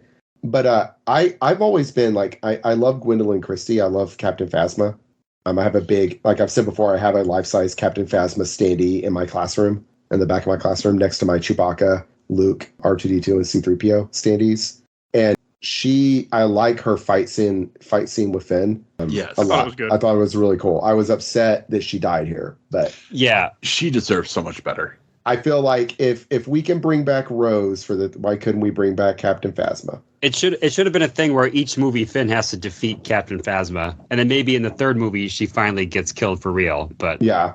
But I like that he fought her. I felt like Finn should not have done as well as he did against her. But he already has experience with the weapon he's using, because that's the same like little stun baton that the traitor guy used in the last one against him. Right. But I mean, yes, it's true. It's just he's not supposed to be like that was like his thing. He got his ass kicked by that traitor guy in the first movie. Like, Yeah, he gets his. But he hasn't. But like how? Like it's been like that happened like yesterday to him. That was like yesterday, like literally. Or like 2 days ago. But he hasn't trained. He hasn't had time to train. Yeah, he's like the Matrix. They gave him some hand-to-hand combat training while he was in his coma. Like, yeah, it's Oblivion. He slept. They uploaded it. He leveled up. He leveled up. Yeah, he's like a Saiyan. You put him in this. He almost kill him, and then he comes back stronger. I don't know. I just wanted her to just beat his ass in that fight, and she does beat him. And then explosion happens and she loses. But I like that when they're about to assassinate them, she makes comments like, a blaster is too good for them. We're gonna, kill them, like cut off their heads pretty much. Yeah, we're gonna cut off their heads with these like laser axes. I like that. Great. I like them sneaking around. I also like that when they're in the ship and their part is happening, is also the same part where Rey left the island and then turned herself into Kylo Ren because she thinks she can turn Kylo Ren, so much like Return of the Jedi with Luke and Darth. I know. I thought it was funny because the Millennium Falcon hyperspaces to them, drops off Rey, then hyperspaces out real fast. And it's just like, it's just funny because like the central problem for them is that they don't have enough fuel to do another hyperspace jump. And meanwhile, the Millennium Falcon's just like, bam, bam, bam, bam, bam, bam. Just I'm hyperspacing all over the place, which I get. It's a small ship. I know. It's funny. It's not that it doesn't make sense, it's that it was funny in comparison that they're just like popping in, popping out. We're doing our thing. I thought it was funny. But like you see, there's a lot of shooting going on. There's people running away. Yeah, no, it makes sense. Something. Chewbacca's like, yeah, I'm out of here. I did not sign up for this shit. I'm going to catch up for a little bit. It's like, hey, Han said we were just gonna take this guy in his droids to Alderaan. That was like yesterday. I didn't sign on for all this shit. I didn't sign on to be in a war. They didn't even give me a fucking medal. Fuck these white Give me a fucking medal, right? Not even in the special edition. I like her little space coffin she comes in on. That is pretty dope. I do like it's that. funny. But I like that. Yeah, her turning herself in, and the stormtrooper giving the cuffs, and it's just like Luke turning himself in Return of the Jedi. It's the same thing. Like a lot of this is interesting that they're mirroring a lot of Return of the Jedi in this one. Yeah, and like because also, there's her turning herself in, there's the handcuffs, and then there's of course even the comments she makes to him are kind of like what Luke said to Vader. Yeah, it's a lot of the same thing. She says to Luke that there's still good in him, which is what he said to Yoda. I mean to Kenobi, to Kenobi's ghost. Yeah, it's very. This takes a lot of. This movie is inspired by both Empire Strikes Back and Return of the Jedi. It's like combining two in one. Because when Snoke has her in the chamber, he's like, "Look at your fleet; it's lost." And he also does the whole. He brings her over to a little view monitor, view screen. He slides her over, and it looks like a torture device he's about to put her in. And then it's like, nope, it's a screen. It's just like a cool looking video screen. Yeah, and so he also does the whole. He does the catty Palpatine thing of, oh, you think he's gonna turn good and turn against me, huh? He made his decision a long time ago. Well, the lightsaber is right next to him, just like Palpatine does too on the seat. And I know people didn't. This is another thing people didn't like. This was one of my favorite things in the movie the first time I saw it. That he just unceremoniously kills this big bad guy that they've been building up is perfect. I was like, I love that. I've loved that the whole time. Yep. Yeah, I loved it too. That's one of the things I love. Like, because again, when I first saw this, I liked it with some issues, and then the issues got bigger. But that was one of the things I always loved about it, was that he so unceremoniously just chops Snoke in half. And and if you watch it, this time I didn't notice before, but like he's specifically masking what he's doing from Snoke by doing it in the open, if that makes sense. Yeah, Snoke's like he's lifting the saber. He's got the lightsaber. He's going to use the saber to strike down his greatest enemy. Blah blah blah blah blah. and it's like he's lifting his lightsaber at the same time that he's slowly turning the other one. Yeah. So that Snoke will think that what he's sensing is what he's actually physically doing. Yeah. So cool. It is really cool. It's a good attention to detail. I still like this fight scene when they fight together and they fight the what the hell are those guards called? Presbyterian. Praetorian Guard. Presbyterian's a religious group. It's from the Roman Empire, the Praetorians. Yeah, I still like it. So here's the deal. If you don't pause it or pay attention to it too closely, it's good. It's if you do like me and you watch videos where people break down fight scenes and you realize that there's a guy in the back jumping up and down and waving his hands just to look busy. If you don't notice, and this time I just like watched it and I didn't rewind and I didn't look for that stuff, and I was like, yeah, no, this looks good. No, this looks pretty good. In the early part, there's a guy that like twirls away for no reason at all. Yeah, there's a couple times where she swings and someone like 6 feet away jumps and does like a roll in the back. And it's again, I have to be fair, I wouldn't have noticed that if I didn't watch those, like, it was like Corridor Crew Stuntmen React, where they watched this fight scene and kind of talked about all the reasons that it's badly choreographed. And I think if I didn't have someone guiding me through that to see it, I wouldn't have seen it. So watching it this time, it's good. Yeah. I'm gonna say that's a very niche thing to be concerned about. And I know you acknowledge that, Yes, but I think the majority of people will see that and be like, oh yeah, she's fighting those cool red guards. Yeah. Well, it's just a good. We've always wanted to see the cool red guards do something. Right. All they did in Return of the Jedi was like stand by the elevator. Well, Kerry, I got a comic book for you. Crimson Empire. Check it out. Check out the first one. Stop there. Yeah. Yeah, and the way this scene is lit too, I really like the throne room design, which is very simple, just red and black. Yes. It's not like there's not like a fancy CG thing. I'm sure there's CG in there, but it looks like it could be just like a very minimalist set. And that's if you look at the behind the scenes, that is really just what it looks like. There you go. It is just it's not CG. It is just like panels lit by red spotlights. Yeah, I think that's a really good thing because, the Emperor's throne room is good, but instead of replicating that, they went with something else.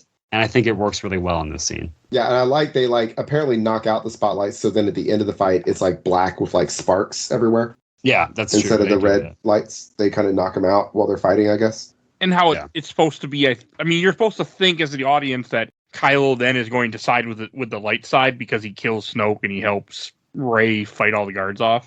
Well, the thing is, I think that if she had stayed with him, maybe he wasn't maybe he would have finished turning, you know what I mean? But the fact that she is like refuses to go with him is like he becomes angry. And then I think that's part of it, right? Yeah, because he lashes out a lot in this movie. In the first movie, like you see that he's got emotional. Yeah, he's got anger issues for sure. Yes, he does. He's got abandonment issues. I think he's got like some. I think he definitely implies that Han Solo wasn't there for him as a kid. And then I've always wondered, like, did like Han and Leia like drop him off at Luke's academy and be like, all right, see you later, and just like leave him? Kinda, I think. I wonder if there's a little bit of that, and then Luke standing over him with the lightsaber. I think he's just got he's got some issues there. What I was curious about is like, all right, the Knights of Ren. Are these the Knights of Ren? Are they supposed to be? I mean, the Knights of Ren were the students he left with? That's what I thought too, right? But then where are those guys? They're not. They're in Rise of Skywalker. They're in Rise of Skywalker. You'll be mad by what happens to them in the Rise. You'll be so mad. There's also a comic book of them to. Again, it's one of those like cool ideas that Abrams had, but they didn't flesh out the idea. Like, oh, these sounds cool. These look cool. They just put it in the movie without thinking. Well, that's kind of my thing. Is like I felt like these Praetorian Guards was like, all right, well, what is their deal? Are they just like they're really good at fighting? And I guess they're good at fighting with weapons, and they've all got weapons that can fight a lightsaber. Yeah, that's fine. They were hired by Snoke. They were his department. Kylo Ren had nothing to do with them. Yeah, I think it just I would have honestly I would have had the Knights of Ren be here and have Rey and Kylo Ren have to fight some like other lesser dark Jedi guys. Do the Knights of Ren even have lightsabers, or do they have something else? No, I don't think they do. In the third movie. No, I don't believe they do. Do they? Heard a third movie. I don't believe so. I don't think so. Yeah, they don't even seem like they have the Force. I mean, in the third movie, do they? The sad thing is they weren't around enough for you to notice anything about them. Yeah, they're barely there at all. Exactly. I don't even think they talk. They have Except for there's a I comic. think one of them says something, but that's it. There's a 6-issue miniseries about Kylo Ren and the Knights of Ren and everything like that I've never read, but I want to. Yeah, well. But I know Anyway, you should your have to movie go get. shouldn't need a comic to make things. But anyway, but no, I thought this fight scene was pretty good. It was pretty good. It was flashy. It was fun. I liked the two of them side by side fighting together, and I like that they destroy Anakin's lightsaber. Yep. Like, you talk about throwing away the past. They're like, all right, this stupid fucking this lightsaber that should have been gone forever when it fell into the oblivion in Empire Strikes Back, that we brought back for Force Awakens, so we could go, hey, remember that? Remember that? Remember that? I'm still upset. Now it's fucking gone, guys. It's broken in half. It's gone. Stop. I like that. I still want to know how the fuck Maz got it. I'm still waiting. Yeah. I know. I don't need to know, but I want to know. But I love that they break it apart, especially because it provides a great little clue to what's going on at the end of the movie. And then I guess she escapes on Snoke's ship. They make a comment of, and then that leads to Chewbacca picking her up in the Falcon. You have Rose and Finn get out on a ship and then end up landing at the base where the rebels are. Most of the rebels get killed. I wanted to point out one thing. Yes. Rose and Finn's entire side mission, they accomplished nothing. Yeah, it would have been better if they never would have went. Yep. They accomplished absolutely nothing with their side mission. It came to nothing. Well, they led to if it's to be believed, they led to the transports getting all blown up because they brought DP along. Apparently. Yeah. I would rather that wasn't the case, but they only made it worse. Yep, they caused a whole bunch of death. Thanks, guys. Again, what happens when you let Poe Dameron make a damn decision? Again, a collaboration with writing might have helped some of these issues, which I do think are issues. Streamline the story a bit. Hey, somebody else look at it. That's ultimately what it is. It's like you shouldn't have major characters off spending an entirety of the movie for ultimately nothing at all. To me, like, we just spent the last movie getting to know and trust and enjoy all of them together, and then you break them up. And the thing is Finn and Poe are like the wonderful bromance in that first movie. They are like so much of what I love about that first movie is their like friendship. I don't ship things, but man. I know, right? Those two are the power couple. That would have been the best reveal in the third movie. If they kissed in the third movie. But man, the incels people would have been so mad, and I mean, their heads would have exploded, and it would have been wonderful. Tears would have but it's okay. So also, good. Two guys can just be friends. They don't have to be gay for sure. It's fine. But having them be completely apart for the entire movie, except for like literally like 2 scenes, was annoying. It was frustrating. Or 3 scenes. It was a little frustrating. But so they get to the planet, and again, the planet was, my son and I are watching it, and he's like, that's so cool looking. I'm like, yeah, it is cool looking. That's kind of all it is. It's cool looking. But I didn't say it to him. I was just like, it's cool looking. It is cool. I appreciate the visual. Like, I appreciate the salt. I appreciate the red salt. Why do the speeders drag a little thing? Because it's cool. Cut out the monoskis. That's my because my son was. I said, why do they? That's what I said. I said, why do their speeders drag a little thing on the ground? And he goes, for stabilizing. I'm like, but speeders don't do that. We've had speeders in Star Wars since 1977. They don't. None of them have a little stabilizer that has to drag on the ground while it goes. Why do these need it? And he goes, oh, I don't know. I go, because it'll look really cool when they drag through the white and leave a little red trail behind them.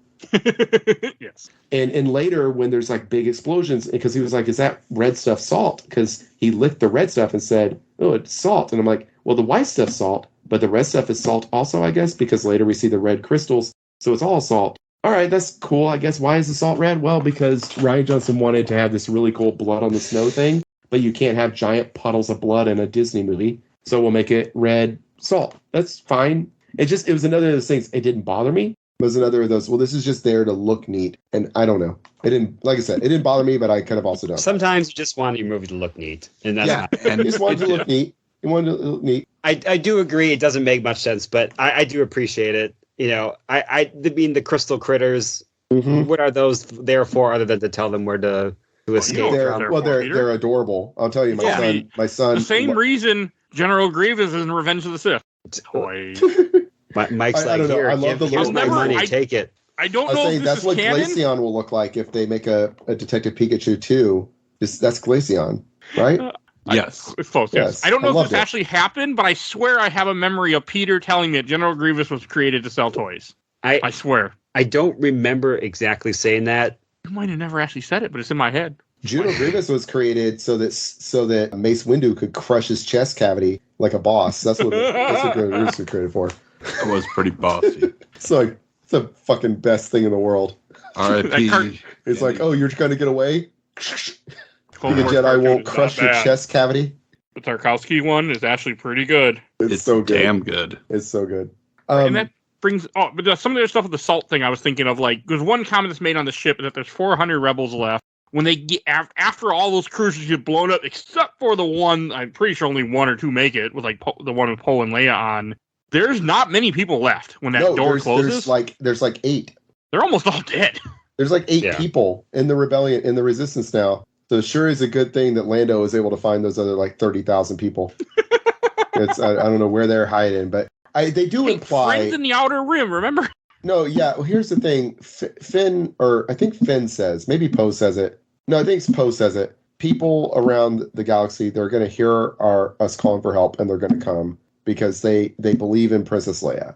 He says that at one point. So it's like we just have to hold out while we wait. You know, we just have to hold out. But nobody comes. That's also a comment. Nobody comes in this movie, but I guess, you know, we can assume that over time more people came, and that's why there's more than 8 people in the rebellion at the beginning of the next movie. Well, there's also a comment that I'm about to bring at the end of this movie that I feel leads up to that. Like, the speeder stuff is kind of cool. I mean, Finn should have sacrificed himself. If that would have stopped them, that would have made sense, but I get it. Well, he tries to. Yeah, Rose and stops him. And people were mad that Rose stopped him, and it's like she said, you know, she's basically implying she's like falling in love with him. I mean, and she's like, you fight for what you fight for what you love. Like, that's how you maintain hope, or whatever the message is there. Would the speeder crashing into that cannon really have done anything at that point?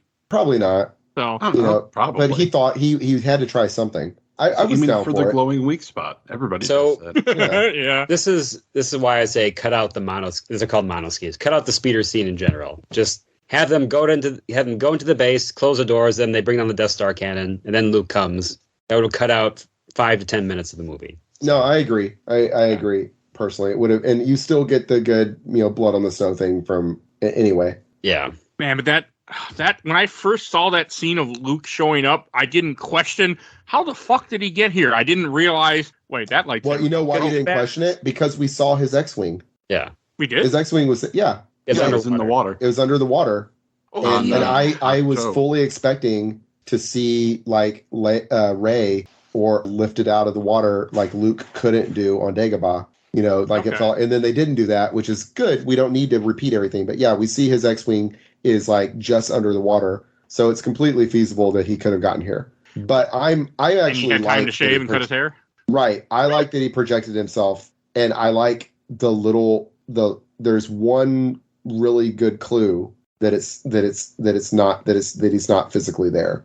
Is it the salt? No. Oh, okay. I was going to say is that he's using Anakin Skywalker's lightsaber that we just got destroyed. We just saw that scene destroyed in the previous scene. Mm-hmm. I looked at my son and I was like, I paused. I was like, how? Because he knew it wasn't him. I was like, how do we know that's a force projection and not physically Luke? He's like, well, you know. And I was like, how do you know? He's like, I don't know. How do we know? I'm like, look at the scene. What do you see? He's like, wait, his lightsaber? I go, yeah. What color is it? He goes, it's blue. It should be green. I'm like, right. If that was actually Luke, it would be a green lightsaber, but it's blue. He's using Anakin's lightsaber, which we just got seen destroyed. The reason he's using a blue lightsaber is a subtle clue for people to realize that it's not actually him. And that's so smart. That was such a smart little detail that I didn't catch the first time I saw the movie. And then watching it this time, I was like, that's it. That's what it is. Yeah.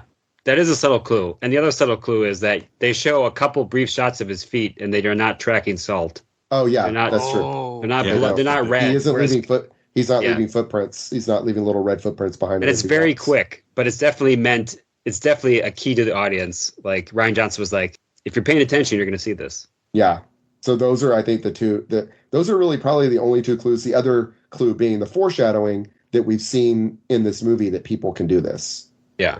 We've already seen that Kylo Ren and Rey can both send their presences across the galaxy. We've also seen it where like Palpatine could choke people from a distance, or Vader did. We've seen it with Snoke did it. Snoke does it in this movie. He lifted Hux and like tossed him around and choked him from like far away. Yeah, we've had stuff happen. We've seen Vader do it. We see Vader do it before, so we know that you can. I mean, this is further than we've ever seen anybody, but it's far enough that it kills Luke to do it. just to give a rating to this, I love this scene. I love Luke coming back. I love them shooting all the AT-AT, whatever the guerrilla walkers are. I love them shooting everything they have at him, and nothing happens. And I know you mentioned this in the chat, Kerry, but I loved him flicking the dirt off. I laughed. It was a bit, but it didn't bother me this time at all. This is the thing I'll say. I remember in the theater going, "Oh, no." I loved it then, and I love it now. I'm like, yeah, he's like, is that the best you got? It was a little much, but it didn't bother me this time. I'm not going to say that I liked it, but I loved the whole rest of it. I loved him that he's dodging the whole time. He's not actually crossing sabers with Kylo Ren. Yeah, he's just dodging him left and right, and just right. I know that I had said it in the chat earlier that I thought that was necessary, the little, dirt off the shoulder thing. Mm-hmm. And I will explain myself, as I promised to do. Right. I really do think it is important, because that's the kind of thing that would make Kylo Ren really pissed off, and you have to keep his entire focus on you. He's taunting him. Yeah, he's taunting him so he doesn't realize that it's a trick. Yeah. Yeah, like it's just a little thing to piss him off. Most of that fight is all about just specifically playing to Kylo Ren. And all right, what's going to piss him off the most? Yeah, no, that's fair. That's fair. I think it could have, I don't know, maybe could have been done. I don't know. There's just something about it where I was just like, it just looks silly. But yeah, but I hear you. Yeah, I see what you're saying. I think if there is a disconnect there, it's probably because we don't get this Luke throughout the rest of the movie. He's not really being playful. I don't think we get this Luke ever. We get a little bit of it with Rey, but But it's just it doesn't feel very Luke to me. No. Yeah. But I mean, he does. I heard a lot of criticisms of that. They're like, he's not actually there, but it's like he is there in a way. He's there with the Force. I mean, he saves the day. What did you want? They're mad that Luke is mopey, but like he saves the day in this movie. He is the one that makes them. He's the one. I don't get what bothers people about this. I don't get what bothers people about this at all. Honestly. Yeah, I don't. I don't either. Like, what did they want? Did they want him to come and actually physically fight Kylo Ren and get killed? Did they want him to live? Did they want him to be in the next movie? I have heard that I have heard that specific criticism. Yeah, like he dies. He should come in with a laser sword and just start kicking ass. Yeah, that's immature.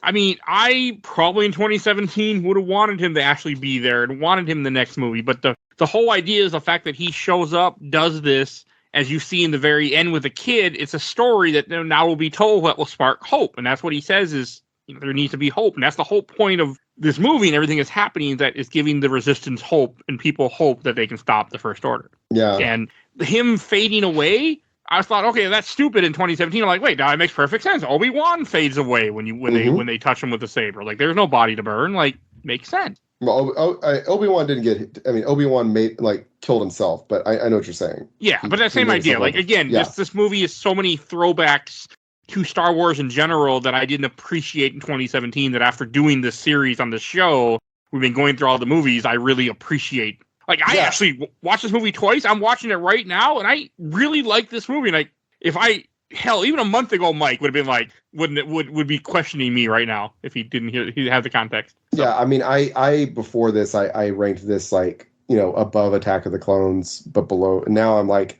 it's below Rogue One for me still, but it's above anything other than that of the newer stuff. I mean, I'd put it above Solo, and I like Solo.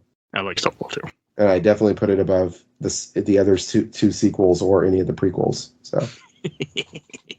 Yeah. Oh, we'll get there. Oh, next episode's gonna be fun.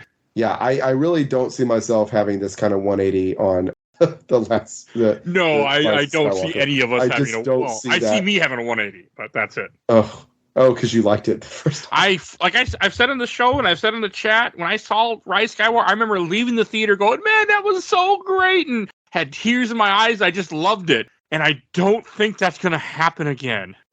But we'll see. But I just do not think that's going to happen. Well, anyway, I think this was a great way for Luke to go out. And I also completely buy the idea that he pushed himself too hard, sending himself across the galaxy like that it was just too much for him. Especially after being cut off from the Force for so long. Well, right. And also, I think they don't explicitly say it, but I feel like it's very much implied that Kylo Ren and Rey are way more powerful than him. that he's trained and all that, but they're like he was way more powerful than anyone since Anakin Skywalker, and they're way more powerful than him. Yeah. That and they're able to do it almost instinctively because of how much power they have. And I think for him, it's like him focusing all the power he has to be able to do this projection that Kylo Ren won't realize is a projection also. He's doing it like more powerfully than they did it even. But he's like, he had to like throw his entire force itself into it to do it. I do agree with that. I just want to point out that the only reason Rey and Kylo had that connection was because Snoke facilitated it also. Oh, that's right. They do point that out, that Snoke facilitated it, don't they? Well, he says he facilitated it. That's true. But they are just very, very powerful in general. But yeah, he said he facilitated. You're right. He did say that. I caught that. I didn't catch that before, but he does say that. I guess I interpreted that he no, you're right. He facilitated it. But it's also how much can you trust? Snoke is super powerful. We saw that. Oh yeah, Snoke. Like he's just like baller. Like when Rey, like when he, I love. By the way, we skipped over this when Rey like pulls the lightsaber to her hand, just like Luke did to the Emperor, and then Snoke just like makes it go past her and then pinwheel back and hit her in the back of the head. That was great. That was so funny. Again, reference to Return of the Jedi. Great movie. So yeah, but anyway, my point is I can buy that Luke would have to like basically burn himself out to do this. Yeah. And I'm okay with that because it also makes sense had Carrie Fisher not passed away, we probably would have had a lot more of her in the next movie had she not died in real life. Right. So, I think that, hell, she was dead, unfortunately, at the time that this movie finally came out, I remember. And I remember being hard seeing her. She died several months before this movie came out. So sad. But, so that the whole thing of Luke becoming Hope and then, like, having Rey, like, having them see the foxes go through and then they lose Hope when they get to the end of all the rocks and then Rey moves all the rocks, like... And she moves them, like, so powerfully, too. She's just, like, boom, they just, like, fly away, like, they're, like, floating in this... They're, like, all these giant boulders, like, floating around her when they come out, and they're like, whoa, and then they run toward her, and the rocks just all go flying to the sides. It's like, it's really impressive. I like it. It's a good scene. She's got some skills. Yeah, she's great, and I really like her as a character, and again, that third movie, she and Kylo Ren, I have no complaints about either of their two characters in that movie. I wish I could remember it. Yeah, her and Kylo Ren, I think they both have really good arcs in that third movie, and I don't have complaints about them, honestly. I have complaints about the plot around them. More than anything, I wanted no redemption for Kylo Ren. Oh no! See, I wanted him to come around. I was really happy that he does at the end. Nah. Yeah, I wanted redemption. But I want to read it. I like the idea. That's the thing of Star Wars. It's about hope, right? And I like the idea of like feeling like there's always like someone, you can always come back. You can always like, I like that. So I was really happy with that. I wanted it. I felt like it almost happened in this movie, and then for him to to finally come back in that third movie. Yeah, I liked it. And but he has to die, right? He has to die for. It's still important that he dies. But I like that. Okay. Yeah, and the ending is just they get on the ship, they get in the Falcon, they leave, and then you see the little kid has the ring, and he's talking about the story of Luke, and that's, spread hope. Right, and then he walks out, and he just casually force pulls the broom to his hand. I did not catch that. You didn't? Oh, okay. It's pretty. It is kind of subtle. So. But he just reaches his hand toward the broom, and the broom just like comes to his hand. It's like very clear that's exactly what he did. He just casually force pulls the broom to his hand. And it's not like he's like, oh man, what did I just do? It's like, no, he does this. This is a thing he does. Yeah, it's very, very, deliberate on his part. And that is what I wanted. That's what I wanted moving forward. I wanted the story of like, all right, cool. So like, there's a lot of other force sensitive people out there. Mm-hmm. What are they going to do? Yeah, it is subtle. I catch it now. You know what it almost a little bit, this ending right here reminds me of is, it'll spoil a Buffy the Vampire Slayer. Oh no, not a show from the 90s. Oh, the last this part's from the 2000s, but the last episode of Buffy the Vampire Slayer, where they essentially spread the Slayer ability to like thousands of girls around the world, right? And so you see like this like little girl who's been like bullied, and she like stands up, and there's like you see like the girl playing softball, and she like it just all of a sudden hits like a home run and stuff, and it's like it just made me think of that. And I'm a big Buffy fan, and I like that. It just that's what it made me think of. I don't know why. That was what came to my mind immediately. That's fair. Yeah, was makes that. sense. I liked it. I loved it when he pulls a little broom to his head. Like, oh, that's cool. Look at that. He got a little broom. I appreciate. I didn't catch it, but it also makes more sense that he's force sensitive because there would be a lot of force sensitive people. Oh, I mean, yeah. there always have been in Star Wars. Yeah. I mean, like, the way I think about it, force sensitivity is kind of just like being spiritual. And I'll explain. Yeah. So the Jedi are basically just space Catholics. It's just one view of how the world works, but it's all the same in the end. And then you got the Sith, which are basically space Lutherans. And they're always angry at each other. I don't know if I'm buying you or not. We're gonna get a lot of angry lefts for this. Yeah, Mike. I don't know if I buy. I quite. Thing is, I hear you. All right, and then what are the Dathomir? What are they? Which religion are they going to be? I'm not even going to bother. I'm just saying there are more religions Right. out there that have interpretation. Not even necessarily religions, exactly. Like there's just different ways to get to the Force. That's something that the extended universe has done a lot with, and even like the cartoon, like Clone Wars and Rebels did stuff with the mother and father and all that stuff. Michael can help me, maybe. You know what I'm talking about? Oh yeah, no, yeah, about the gods, yes. Yeah, right. It's the Jedi are just like, the most famous, biggest group of, Force sensitive, like. Yeah, these three gods that essentially rule the Force, and the father, the daughter, and the right, and just that they're so much older than the Jedi. That the Jedi, right? That's what I was getting at, right? Yeah, there would be Force sensitive people who aren't Jedi, of course. Yeah, definitely. They're just like that one cool guy on the street that's like, yeah, I believe in God, but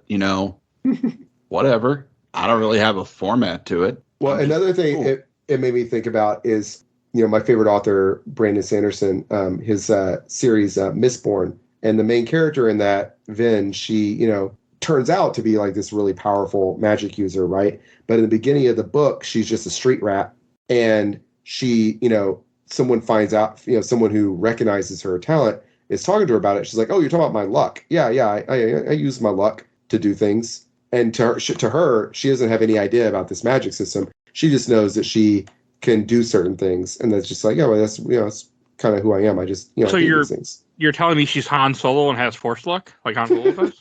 I mean, No, different luck, but And also, when you said street rat, the first thing that popped in my head is she must only steal what she can't afford, right? And that's everything. So, every time someone says street rat, my brain goes right there. Womp womp. I don't know what you're referring to. Aladdin. The song in Oh, Aladdin. right. Yeah. That song lives in my head rent free. It never leaves. So I'm gonna tell you something. I haven't seen Aladdin since like 1992. Episode. I did do the Aladdin games episode 20, by the way, but I have thought about doing the movie, but I don't think that's gonna happen. So, just go listen to the song. It's great. That's All a right. dangerous child door to open, man. He's reached age 11. He hasn't seen Aladdin. Come on. Oh, I mean, he's probably seen it. I just haven't watched it with him. Sure, he's seen it. My mom, she's got all the Disney movies on VHS. I'm sure You he's just watched have it to over there. go listen to one jump ahead of the line, or however it goes. Fun fact is that I remember seeing Aladdin in the theater, and they had the Jurassic Park teaser. Yes, Yep. yes, I remember that as well. Oh, Anyway, times. Star Wars Last Jedi. Yeah. All right. Yes. I'm also upset just now. I tried to put Aladdin one jump ahead, and I got an Amazon. The first video was actually an Amazon link to have me buy the film. That's not what I wanted. Okay, yeah. All Last right. Jedi, please. So, Any other things to say about Last Jedi? give it another chance if you haven't seen it in a few years. Absolutely. Don't like It's tr- 6 years younger. You was stupid. We all were. We're all smarter now that we're 6 years in the future. Give it another shot. Yeah, Yeah. please. Don't let one viewing an opening day in 2017 define your whole viewpoint. Yeah. We should go to Shelf Stacker Box. And Peter, why don't you open us up? I'm going to say, put it on your stack. Keep watching it. I like this movie. It's very inventive. It tries to tell a unique story. It's one of the few Star Wars movies that has its own kind of character, or at least, it tries to do something different. And then I think whether or not it's not always successful or not, it's still worth seeing. So definitely check it out. Okay, and what about you, Ken? Oh, this is absolutely going on the shelf for me. It's been on the shelf since I saw it. And it's a movie I watch regularly. If it wasn't for its reliance on previous events and Rogue One, this would be my favorite Star Wars movie. As it is, it sits at number 2, just after Rogue One, because damn, Rogue One's good. All right. Let me just butt in. I think shelf is the one. Whatever one is the one that Shelf. Shelf is the one where you should keep it and watch it every now and again, or have it as a treasured part of your collection, not stack. So I'm amending my statement. Yeah. Anyway, stack would actually make sense, but I was going to correct you. I was like, they know what you mean. Right. And what about you, Kerry? I'm taking it out of the box and putting it on the shelf. I went into this expecting to say put it at the bottom of the box, but no, it's on the shelf. I'm going to watch it again probably within the next year. I really liked it, and it went from being like my 8th favorite Star Wars movie to being my 5th favorite. So it's still not anything to the original trilogy, and it's a bit behind Rogue One for me, but I liked it a lot, and I appreciate, just like Rogue One, that it's doing something different. I think it's less successful. I think it's maybe successful 85% of the time that it's doing new stuff, but that's a hell of a lot more than almost anything else Star Wars does lately. So yeah, definitely on the shelf. Good movie. Deserves way more consideration than it gets. Okay. I'll go last. I'm a little torn if I want to do shelf or stack, but considering I've watched this movie 3 times in 48 hours now, and yes, I was watching while we were recording, but it was just in the background just to have it, keep track of what was going on and Friday. But I like this movie now. It's going on the shelf, and I cannot believe I'm saying that. But yeah, going back to it in 2023 and being as into Star Wars as I am now, and thanks to Ken and Bill, as I've said many times, they've gotten me to appreciate movies, and I appreciated this movie more with the shots, the way it's filmed, it's everything. I'm like, so yeah, it's going on the shelf. I really had a good time with this. You know, the thing is, it's a lot more fun to like things. I found as I've gotten older, that's a big thing. Yes. Something I've really only, I think I've discovered in the last 5 years or so, is it's so much fun to like things. And if you just allow yourself to like a thing, you'll have so much fun. You don't have to, it's not that you have to like everything. Some stuff is just shitty, but just open yourself up to liking a thing, and you might discover that you know what? No, I like this. I know my friends, if they listen to this episode, are going to be flabbergasted because I mentioned that I was going to be on this and oh, The Last Jedi. I'm like, I actually like it now. And they're like, how? And I'm like, well, it's hard to explain. I just do. Let the episode speak for itself. Yeah. I think we have. I think we spent 2.5 hours really thoroughly explaining why we like it. So and why it's good. I'm just so surprised. This was just surprised me how much I enjoyed this movie. So. Yeah, same, big time. And I think that's a good thing. That's the point of doing this, is going back and just seeing what, how our mind changes and stuff, and appreciating a movie for sometimes just being a good movie. And no, I do dislike things. I'm not often on the show, but there's time when I do something on the show and I just fucking hate it and I rip into it the whole episode. But I try not to as much. All right. And Peter, where can people find you at? You can find me most often on Twitter, because I'm going to call it Twitter and not whatever name Elon Twitter. Musk has called it now. Until it dies. I'm at PeterBP on Twitter. I don't post too often, but when I do, sometimes Star Wars is mentioned. So find me there. And you're an author of a wonderful book, a series. Yes, The Fifth Civilization is the name of the first book in my series. I would start there if you're looking to get into it. Don't start with the middle of the trilogy. Hey, because of this podcast, I can definitely say that we sold you a copy, because Wolfman on Discord, please join our Discord, and he's like, yeah, I bought that book. I'm going to read it soon. I'm like, good. Thank you. Yeah, definitely do. Read the whole trilogy. It's awesome. I'm on the 3rd book right now, and it's good stuff. I need to finish reading the first damn book. I need to find it. I don't know what I did with it. I need to get myself to read more. Is the thing is I'll read a little bit of it and I'm loving it, and then I just stay up late watching TV and don't read for 2 weeks. So I'm very slowly making my way through the 3rd book, which is excellent. Beneath the Vanished World. Yes, indeed. Thank you. I need comic pictures. That's all I read. Fine, I'll do a graphic novel. Yeah, make a graphic novel version now. All right. I want to know if the Kangas look the way they do in my head. Same. Do they look like Ice Cube and Tank Girl or not? Have you seen the movie Warriors of Virtue? That's what they look like. Yes, the Warriors of Virtue. That's what they look like in my head. Good. Okay. Where can people find you at? I'm on Twitch and YouTube as Kerooseta, Kerooseta. You can very rarely see me modifying or repairing video game consoles, but more often just playing whatever video game I happen to be playing at the time. Most recently been playing some Apex Legends with my son, who is 11 and way better at it than I am. All right. And is your son still doing YouTube? Yes, Natropy_Dragon, NATROPY_Dragon. He's got I don't know, double the amount of followers as me on YouTube now. So Nice. go him. Does lots of dragon puppets. Just makes dragon puppets. And you will see a link in the show notes to all three of those things that we just mentioned. Thank you so much. Of course. And if you enjoyed this episode, there's over 550 episodes of this podcast. We have done a ton of fucking Star Wars this year. So definitely you can go type in Star Wars in Podbean. You will find all sorts of stuff that we've done. So definitely go check that out. If you want to support the show, we do a Patreon for a little $1. You can vote in our Patreon poll. You'll see a link in the show notes to that. As I mentioned Discord, link in the show notes. Please join our Discord. Chat with us. And want to give a shout out to my awesome intro and outro courtesy of Helena at Hell Has Fear. You can follow her on TikTok, and you'll see in the show notes, you'll link tree to all her links, so definitely check her out. And want to give a shout out to Bill Tucker, who did the MCU movies with me. You can go follow him at his podcast, Gamer Looks at 40. Definitely go check him out. And please follow us on Facebook, Instagram, Threads, Twitter, Blue Sky, and YouTube. Audio only, but we are on YouTube. I think that's everything I need to say, so we will see you guys all next time. Bye, everybody. Keep hope alive.